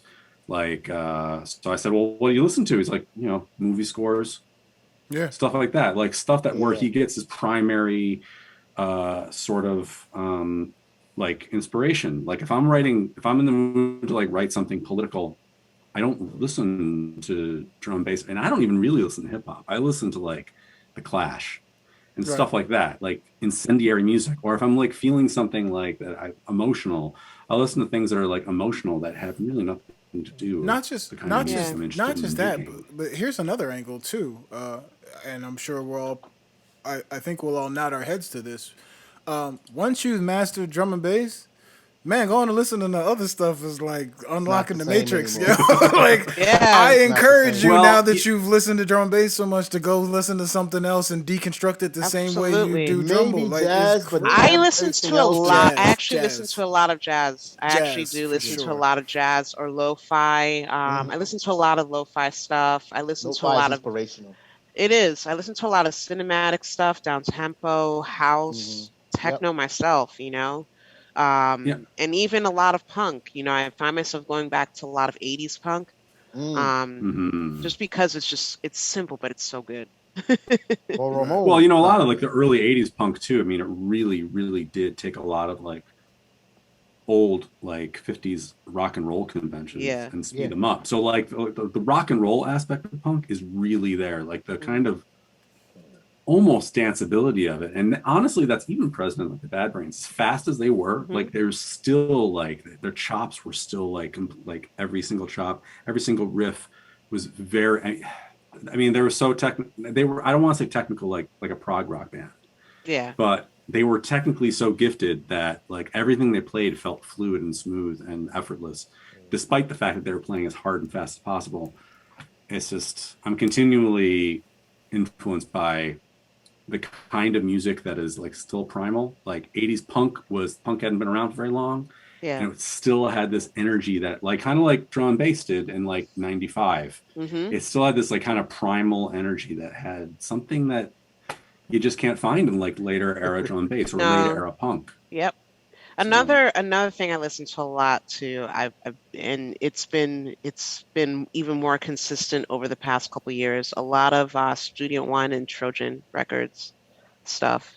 So a lot of Cox and Dodd and Lee Scratch Perry and just all those dudes, which is the blueprint. And I see, I feel like listening to all these different things help you understand sampling, helps you understand, the way the music is supposed to be constructed and composed. Because now I'll hear some stuff from 94, 95, 96, even some Goldie stuff. And I'm like, oh, that's where the sample came from. It's cool to educate yourself on these things, or that's how they made that bass line. You can kind of start to understand production elements. So I feel sorry, but my bad. It's just really important for me. No, it's cool. I was trying to do the flow. I was trying to do the flow of conversation and came in way too early and just fucked it all up. That's my bad. We've only been doing this for a year. You think I'd have it down to a science? I don't. You know, Real quick, like with hip hop, for example, Tribe Called Quest, like Q-Tip is one of the most amazing phenomenal artists in hip hop. Yeah, Please. I mean, a lot of people. Is he the greatest? Is he the greatest MC / producer ever? Yeah, I would think so. I would think so. You know, he doesn't really show his production credit a lot, but he's been involved in a lot. But what he has done with their beats, and you know, like listening to Nautilus or some of these things, these obscure tunes that people would have not even thought to, you know, use in sampling. Yep. Like that's how you get inspiration. Yeah. No, he didn't do that. He didn't use that one. That was someone else used that one. But just for example, everybody used Nautilus. Yeah, I was gonna say. Yeah. DJ Hype used it, I think. You know, Monty, touching on what you were saying, you know, like once you've mastered drum and bass, like listening to other people's stuff, it's kind of like, you know, I started emceeing, and this is, by the way, my learning curve was hella steep. Okay, so I was not good for a long time, but I started emceeing because I kind of didn't like most other MCs, and I was like, okay, I can't do worse. So I tried to like put out there what I think I would have wanted to hear from MCs that I wasn't getting around me. You know what I mean? So like, it's that kind of thing. Like so honestly, like sometimes I find myself listening to stuff, unless it's like MCs and producers that I fucking love, I find myself going, oh no, this isn't like really what I want, because I'm surrounded by you, by T, like Dilly, or I'll listen to like a Haribo track or whatever, and I'm like, man, these are great. And then I hear other people try to do stuff, and I'm just like, I don't know, you know. So I find like sometimes listening to the music of like the field that I'm trying to like contribute to can sometimes almost be discouraging. I don't know how I'm supposed to take that. Like I'm. Yeah, like, I'm listening to like, you know what I mean? Like, wait, so we ruin music for you? No, like, what the no, fuck? I'm not talking about like, no. Mizeyesis. You guys are great. I'm talking about all the other stuff. Jesus. Just stay away. You know from where the you hear Italian. That's what it sounds like.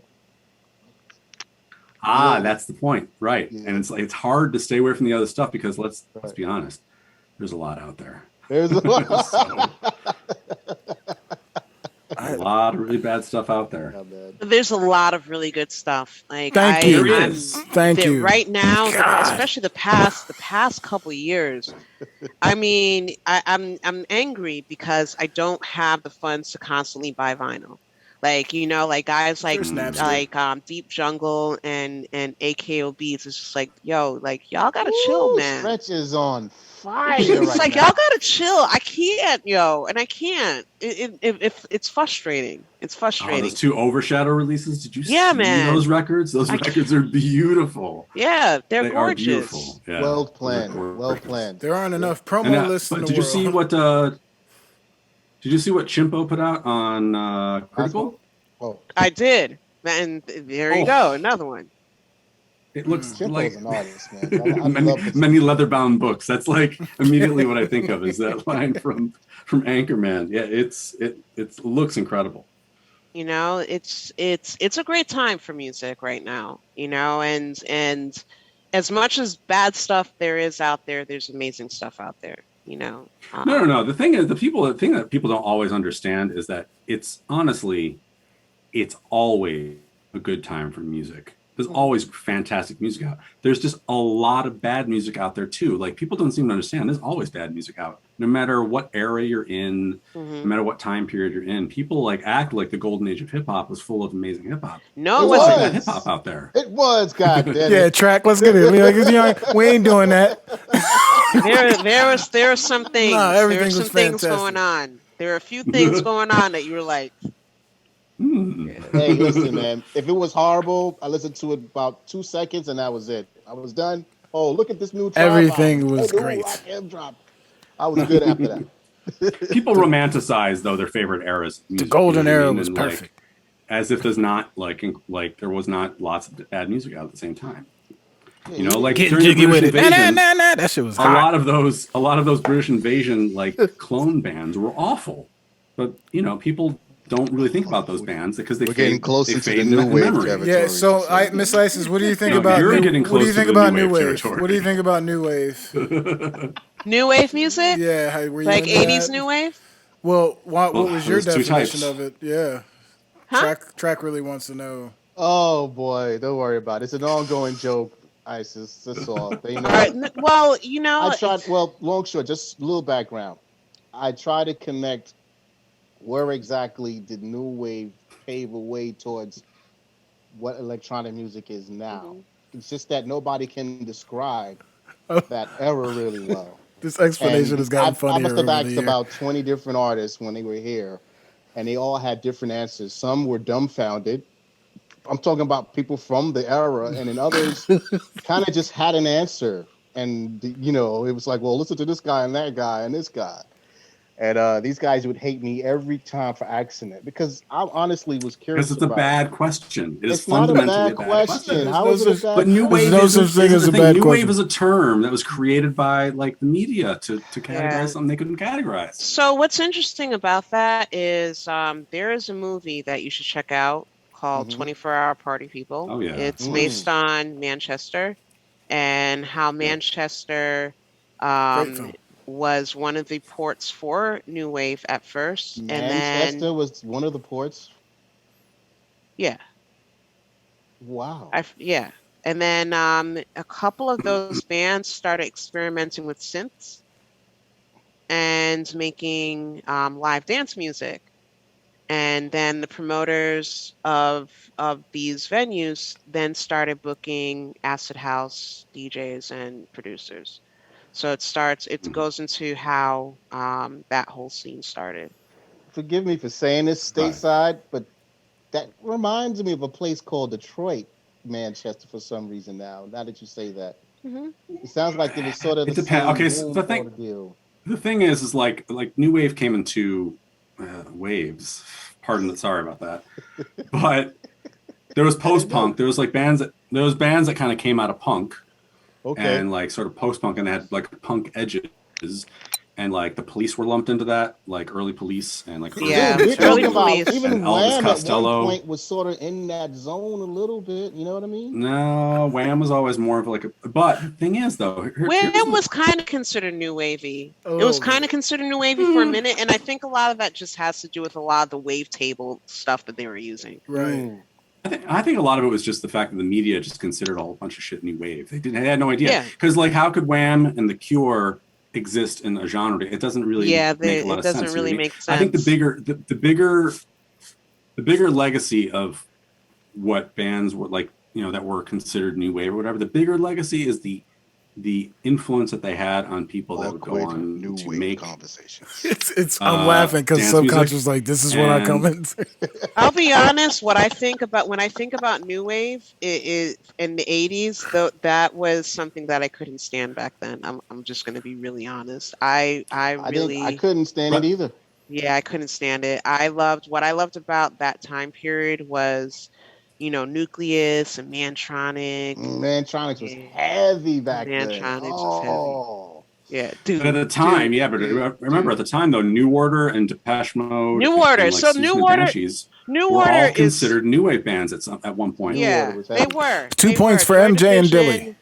New Order, Joy Division, like those are acceptable to me. That's fine. But some of the other things Right. like Wham, not on a heavy level. I just can't. But that's I why love like George what Michael. like but exactly that's why like the whole idea of like what new wave is, it's completely a media created category. And if you can plug Duran Duran and Wham into a category with The Cure and Depeche Mode, you've got real problems because Yeah. like they weren't related in any way. No, Depeche Mode is very heavy. Yeah. Yeah, for sure. Well, but early Depeche Mode was like super dance poppy, you know what I mean? Which is fine. But the thing is like these bands weren't really related by scene, weren't really related by sound. They might have had some common influence maybe, but honestly, it was just because people didn't know what to do with these bands. Yeah. That the media didn't know what to do because at the time, what happened was you had, rock music and you had soul music. And this is before punk and hip hop happened. And when punk and hip hop broke, and started to happen, it created these seismic changes in pop music in general that the media never really knew what to do with. Even like in the early years of MTV, they had no idea to do with that stuff. They were like, okay, we don't know when to play this. And so we don't know where to play this. The second wave of British artists coming to America. Great movie. Making their moves. And it all was along the same lines of your Steve Arringtons, I want to mention some other names. Of course, MJ was young coming into the game, doing all kinds of different wild stuff that you can't still put into a genre. But none of that would have been possible without punk music, especially because that completely disrupted everything. And then hip hop music, because that made that brought changes to black music that modern radio stations and stuff like that were not comfortable with. And so you started to see a lot of crossover between punk and hip hop. It completely changed everything. Those two, punk and hip hop, like the modern music is never going to get over them. Everything that we do in modern music is somehow connected to them, to those movements, just like even for the sheer disruption of them. So like a lot of young people do not understand how revolutionary punk and hip hop were at their core, because what they did is they completely deconstructed music completely and then put it back together as a brand new thing. It was Generation X business right there. It was like the whole point. Amen. You know what I mean? Like, so. Yeah. We should do a song, man. Cue a song up real quick, Marty, please. Let's Yeah, we do. We need to get out of here. We have literally dismantled the entire chat. Like, everybody was chill and happy. There's infighting going on. MJ's trying to call my phone. Like, there's all kinds of shit going on. It's just because we brought up this conversation one more time. Yeah, so MJ really want. He's got some stuff. MJ just wants to get on and talk for 2.5 hours to dead this conversation. So let me explain one last time the track, please. Back in 1967, I threw a raid he'll with nail it, and he'll kill it, and we'll never have to talk about it again because the man's a walking encyclopedia. It is what it is. You know what I'm saying? So new wave shirts in the making, y'all. Hold tight. We're not making those damn shirts. We are making shirts with your face. It's just gonna be your face. Hey, I will say this. Anyway.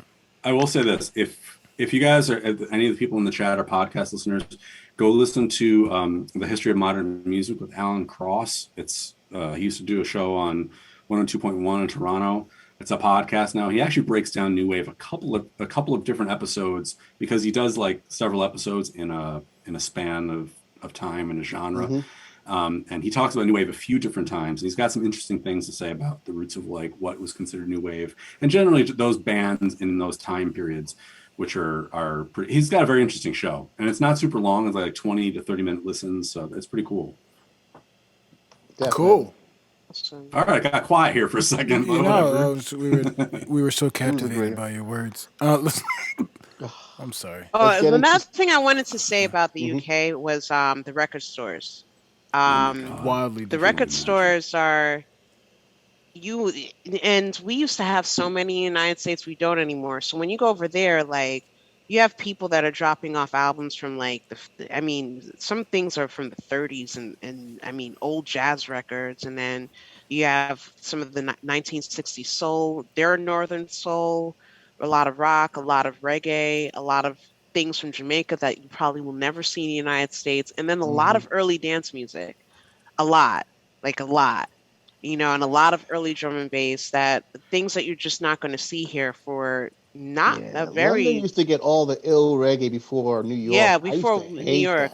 I also trip out, like, if you listen to early drum and bass, like, how did you not see the influences of hardcore and techno and all that? Yeah. Like, I never understood how hardcore junglist elitists like don't embrace those other forms of music when that's literally it's where it so comes weird. From. Every single person that we've had on here that's been a forefather or anyone, we say, hey, where did you start? Where did it come from? They tell you that's where they started before drum and bass was even a thing. You know what I mean? So it trips me out. I don't know. Whatever. I'm sorry. I get ranty. You know why a lot of Americans think of hardcore? They think of but a lot of Americans think of hardcore and dance music. They think of like happy hardcore. Yeah, they think of like, the really like the white gloves and the or they think of, it's not even happy hardcore. Gloves. They think of like, it's almost like Gabber. That's what they think of. Gabber, they think for sure. They think of Gabber.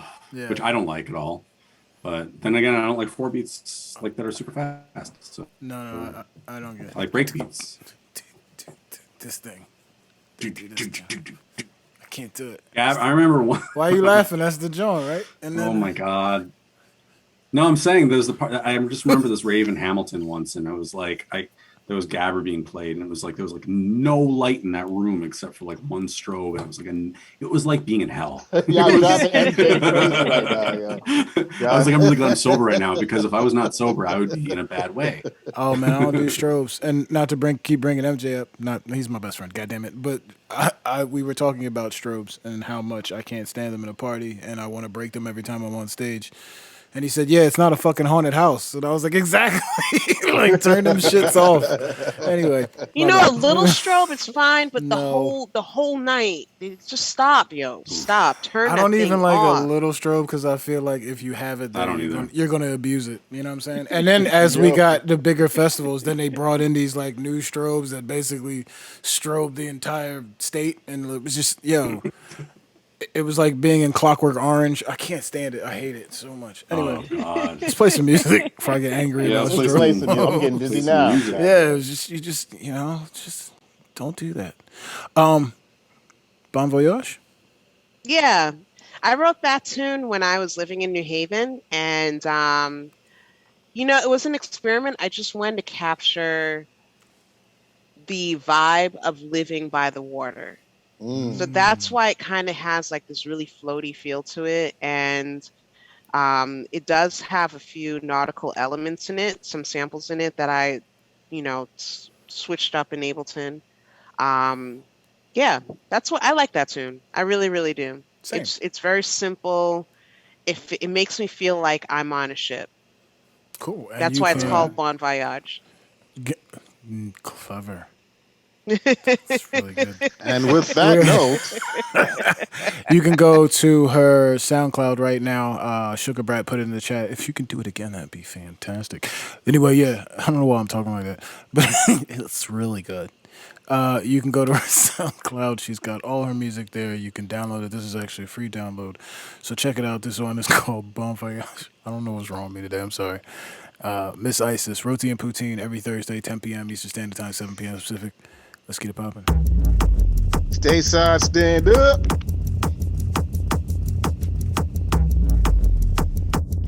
Oh, this is great for the speakers right here. Yeah, there's a lot of low end in it.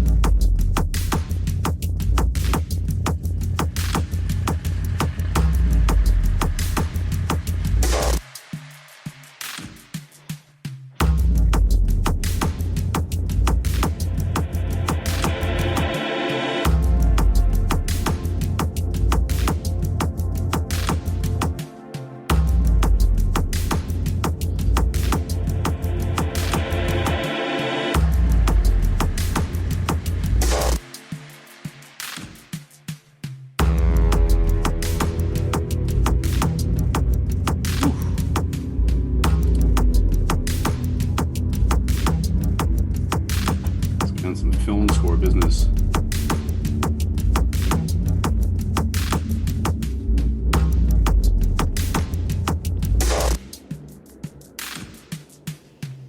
Sheesh.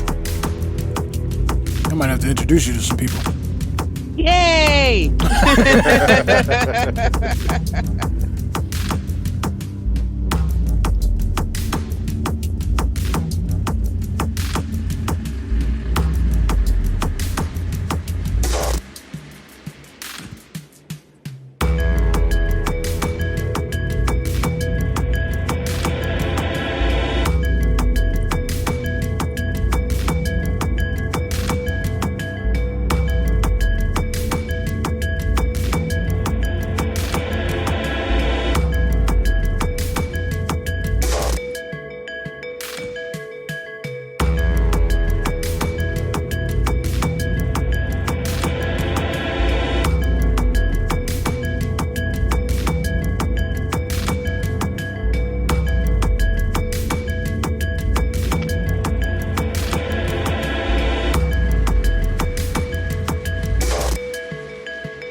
say? Roti and Poutine every Thursday, 10 p.m. Eastern Standard Time, 7 p.m. Pacific. Head to a SoundCloud right now. After the show. Don't go yet. Yeah, don't go right. Oh, yeah, they can open up a browser. Open up another tab. Yeah, for sure. Unless you on your phone or something, you're gonna have to stay on Twitch on the phone.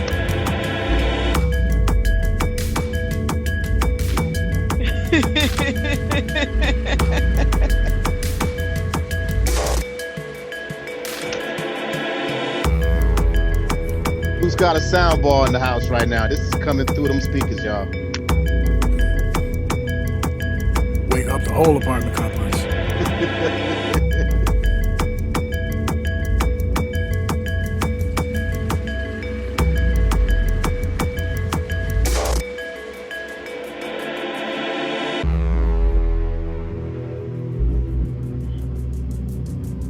The Mister.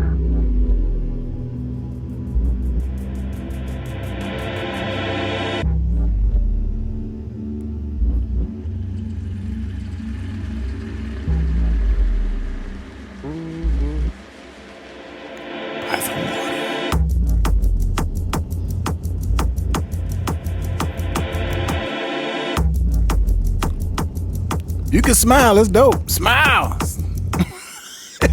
Did I do the thing where I just told a lady to smile? What are you doing? My bad. My bad. As soon as it came out my mouth, I was like, damn it, you did the thing.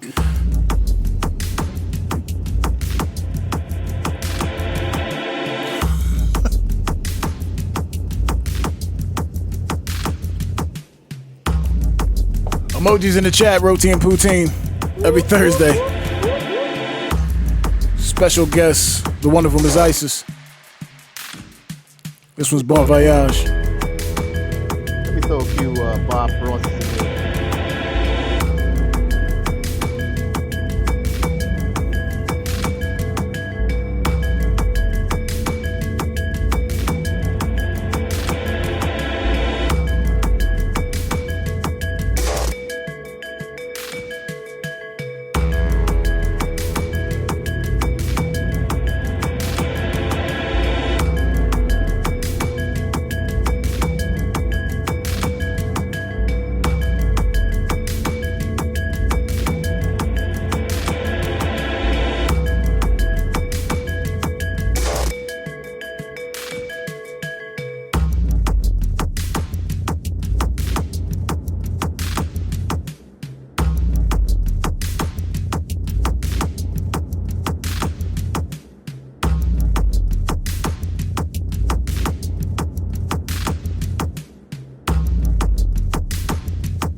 That tune what was that? sounds like an impending reckoning.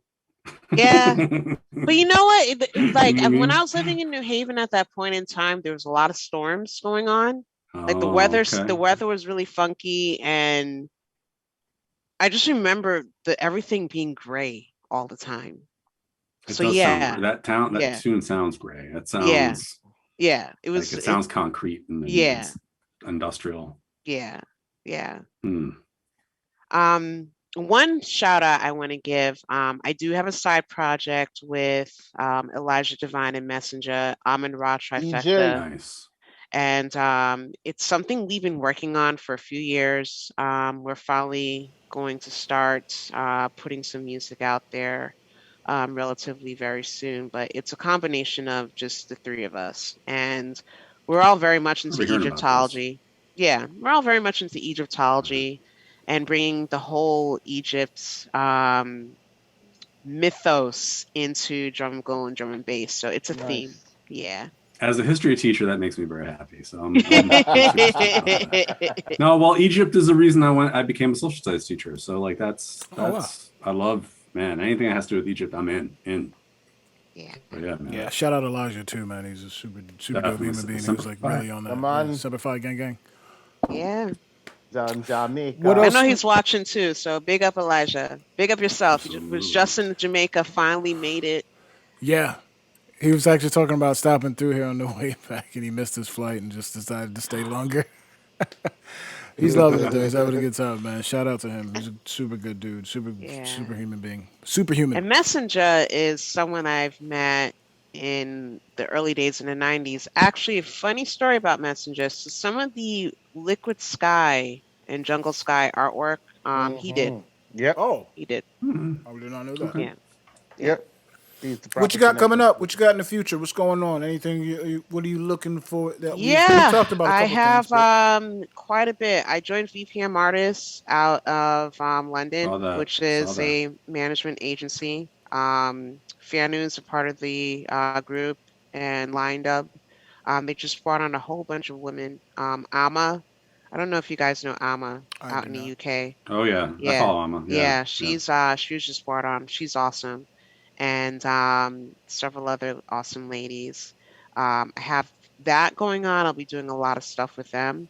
I do have a few bookings. I have one in Florida coming up. That's not until summer, and I do have some festival stuff going on. So, things are starting to pick up, and you'll be seeing me pop up, and Things are hopefully starting I'll to be pick up. coming to you guys, in your area soon. Yeah, we'll have you down to Atlanta. Didn't you, MJ, take note. I'm sorry, didn't you just release a new mix too? Or am I I'm imagining? releasing a lot of mixes. No, you're not wrong. I did one The for way you said it. Data Transmission out in the UK, and I just did one for BPM Artists. Yeah. Yep. Okay. The BPM one is the one I was thinking of. Okay. Yeah, and I do have a couple more that will be popping up soon. When's the data transmission?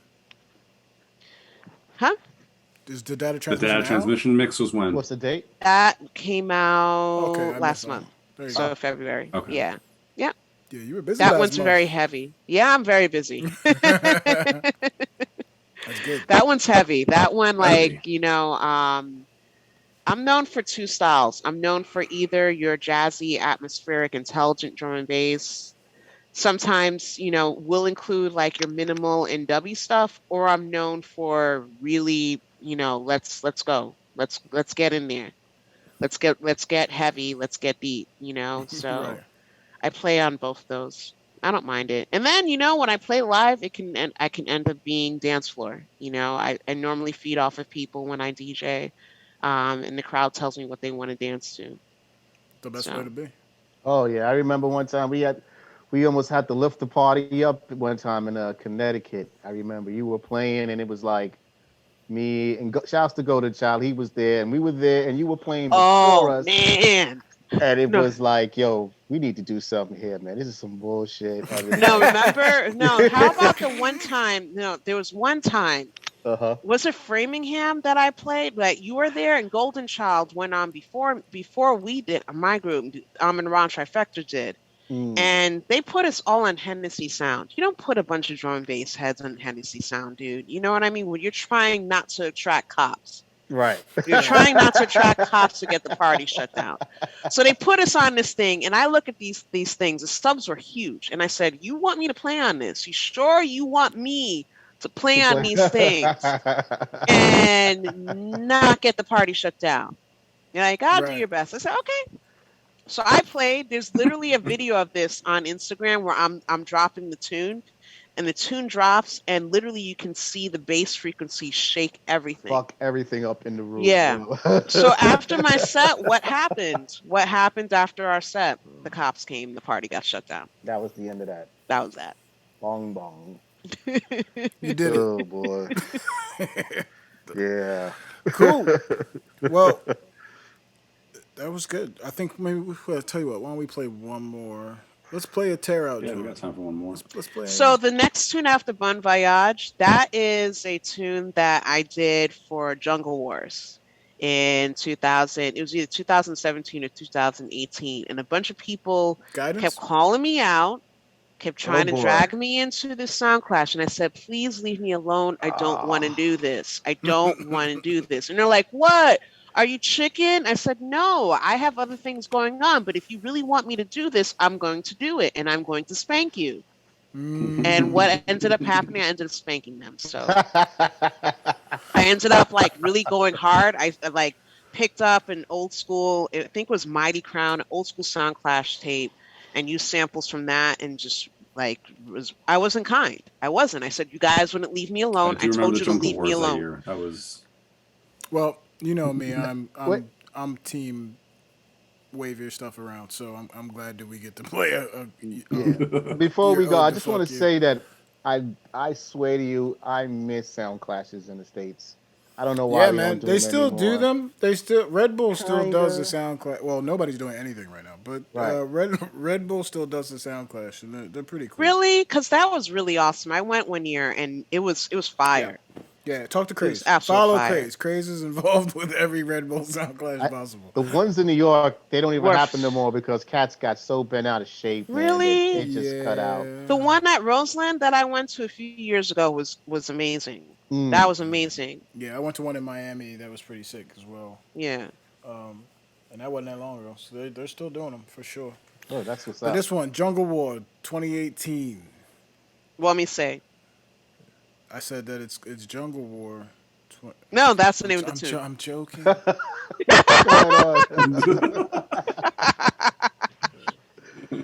I've got 2 children. I'm gonna tell dad jokes all day.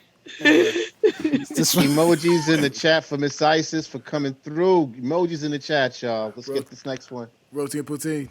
Motherfucker, yeah. Nah, pull up. Motherfucker, yeah. That is Ghostface. I see that. Alright, I'm sorry. Oh, y'all fake motherfuckers up in the joint, huh? Stealing my light, huh? Watch me, dude, watch me. Emojis in the chat. Stop. Jesus. What was that? I told you. I Pull up. Instead of pull up, we pull up. Pull up. I see that. Diligent broke the seal on rewinds, and now we doing them all the time. See what happens? Motherfuckers up in the joint, huh? Stealing my light, huh? Yeah. Watch me, dude, It's all watch Dilly's me. fault. Roti and Poutine. Jesus Christ.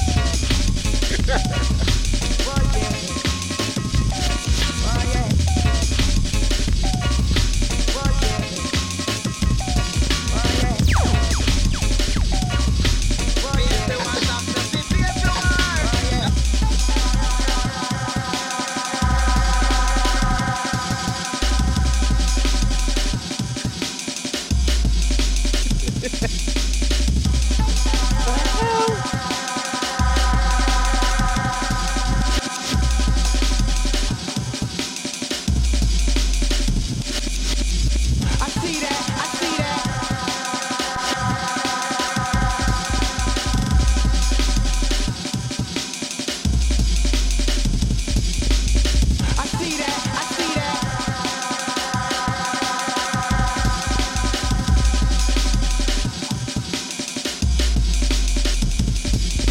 Yo, you destroyed that sample. Cut the shit out that thing.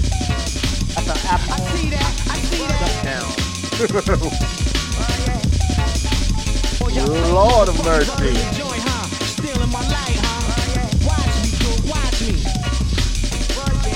Emojis in the chat, ladies and gents. Roti and Poutine every Thursday, 10 p.m. Eastern Standard Time, 5 p.m. Pacific, 5 a.m. in the UK. You are in tune with the Mizeyesis, a Mighty Rain track of the Valiant.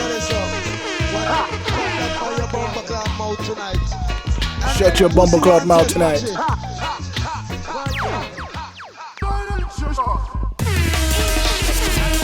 Oh, not a cleaner of.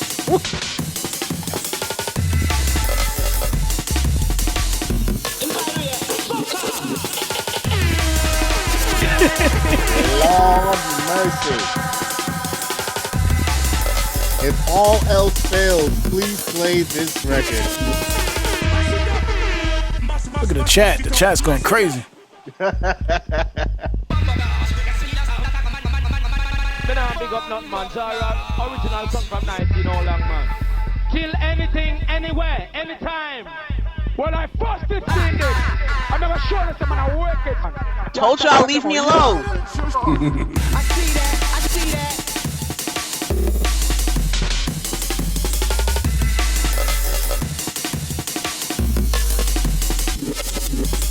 I see that, I see that.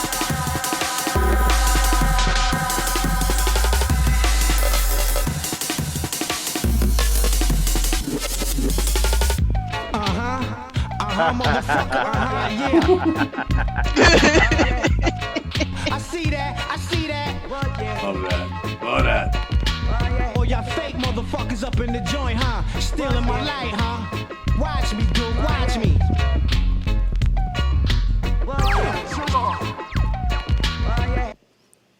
Roti and Poutine, ladies and gentlemen, every Thursday night, 10 p.m. Eastern Standard Time. Stop messing with her.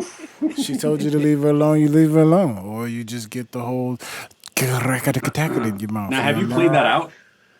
No, I haven't played it out, but I will. Yeah, you need to play that out. You need to fuck some people up. Oh Lord! Next time you go and you play Rupture, you need to bust that out. I will. That is. You that want to is- talk shit that about is female something to me. DJs? You know, that's one of the things I love doing. I love making raw dub plates. You know, just going raw with it. Like once I learned how to chop up a breakbeat or an amen per se, and just throwing in random samples and just making like a good raga tune. You know, just bringing it back to that. Sometimes you just need to do it. You know. Absolutely. Hell yeah. The fresh skibbity paps. Yeah. Good bass line speaks for itself. Bass in that was woo. Yeah. Thank you. Yeah. That was good. So follow her on all things. Mizeyesis. The spelling is in the Miz as M-I-Z, Yes. I as E-Y-E. Sis as S-I-S. Sisters and sister. Yeah, that's right. He remembers. He always has my back, man. Ms.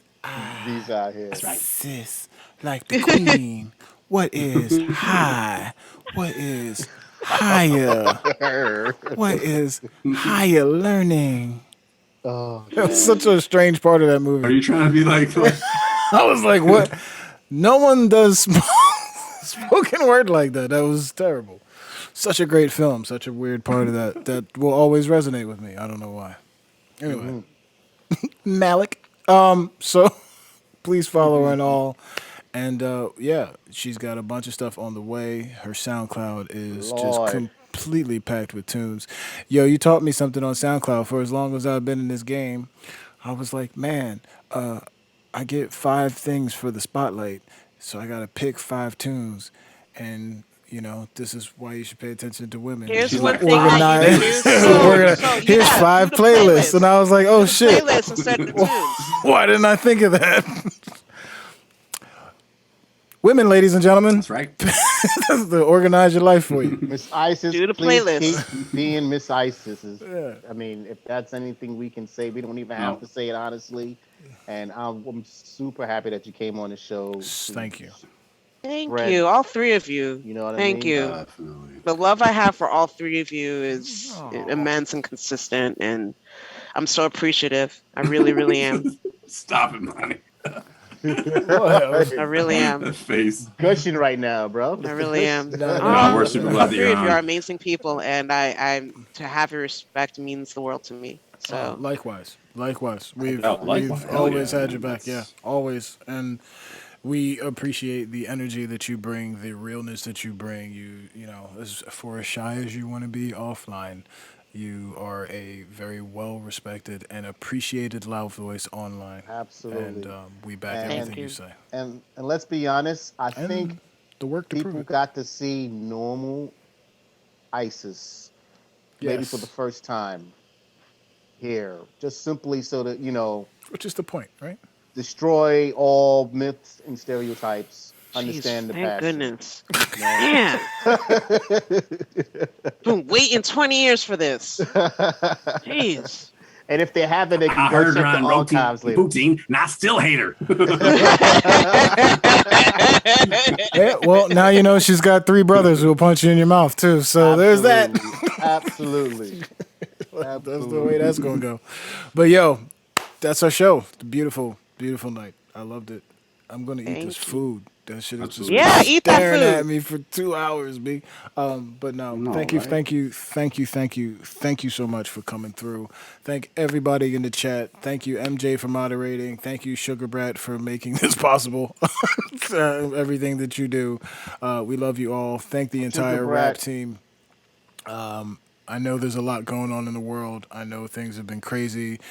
We do see lights at the end of the tunnel. I'm very positive about that. Hoping we can stay on that path. Things are taking a turn for the better, and let's just hope. Let's not hope. Let's just keep that positive energy in the air. Spread it around. Wake up every day feeling grateful that you're breathing, and spread that. You know what I mean? Take consideration of what other people are going through. If you are going through something and you need to vent, like we have said every single week, please do not hesitate to reach out to us. Anything you guys need. If we needed to direct you to another place, if you need a recommendation for therapy, trust me, I know people in every state who can help you do that. Anything you guys need, let's keep this positive movement running. We thank you also very much for tuning in to listen to us ramble every single week. It's super love, and I just can't thank you enough. So we're super appreciative. So until the next time, please take care of yourselves and each other. We love y'all. Rap team, big up. Miss Isis. Gang, gang, gang, gang, gang, gang.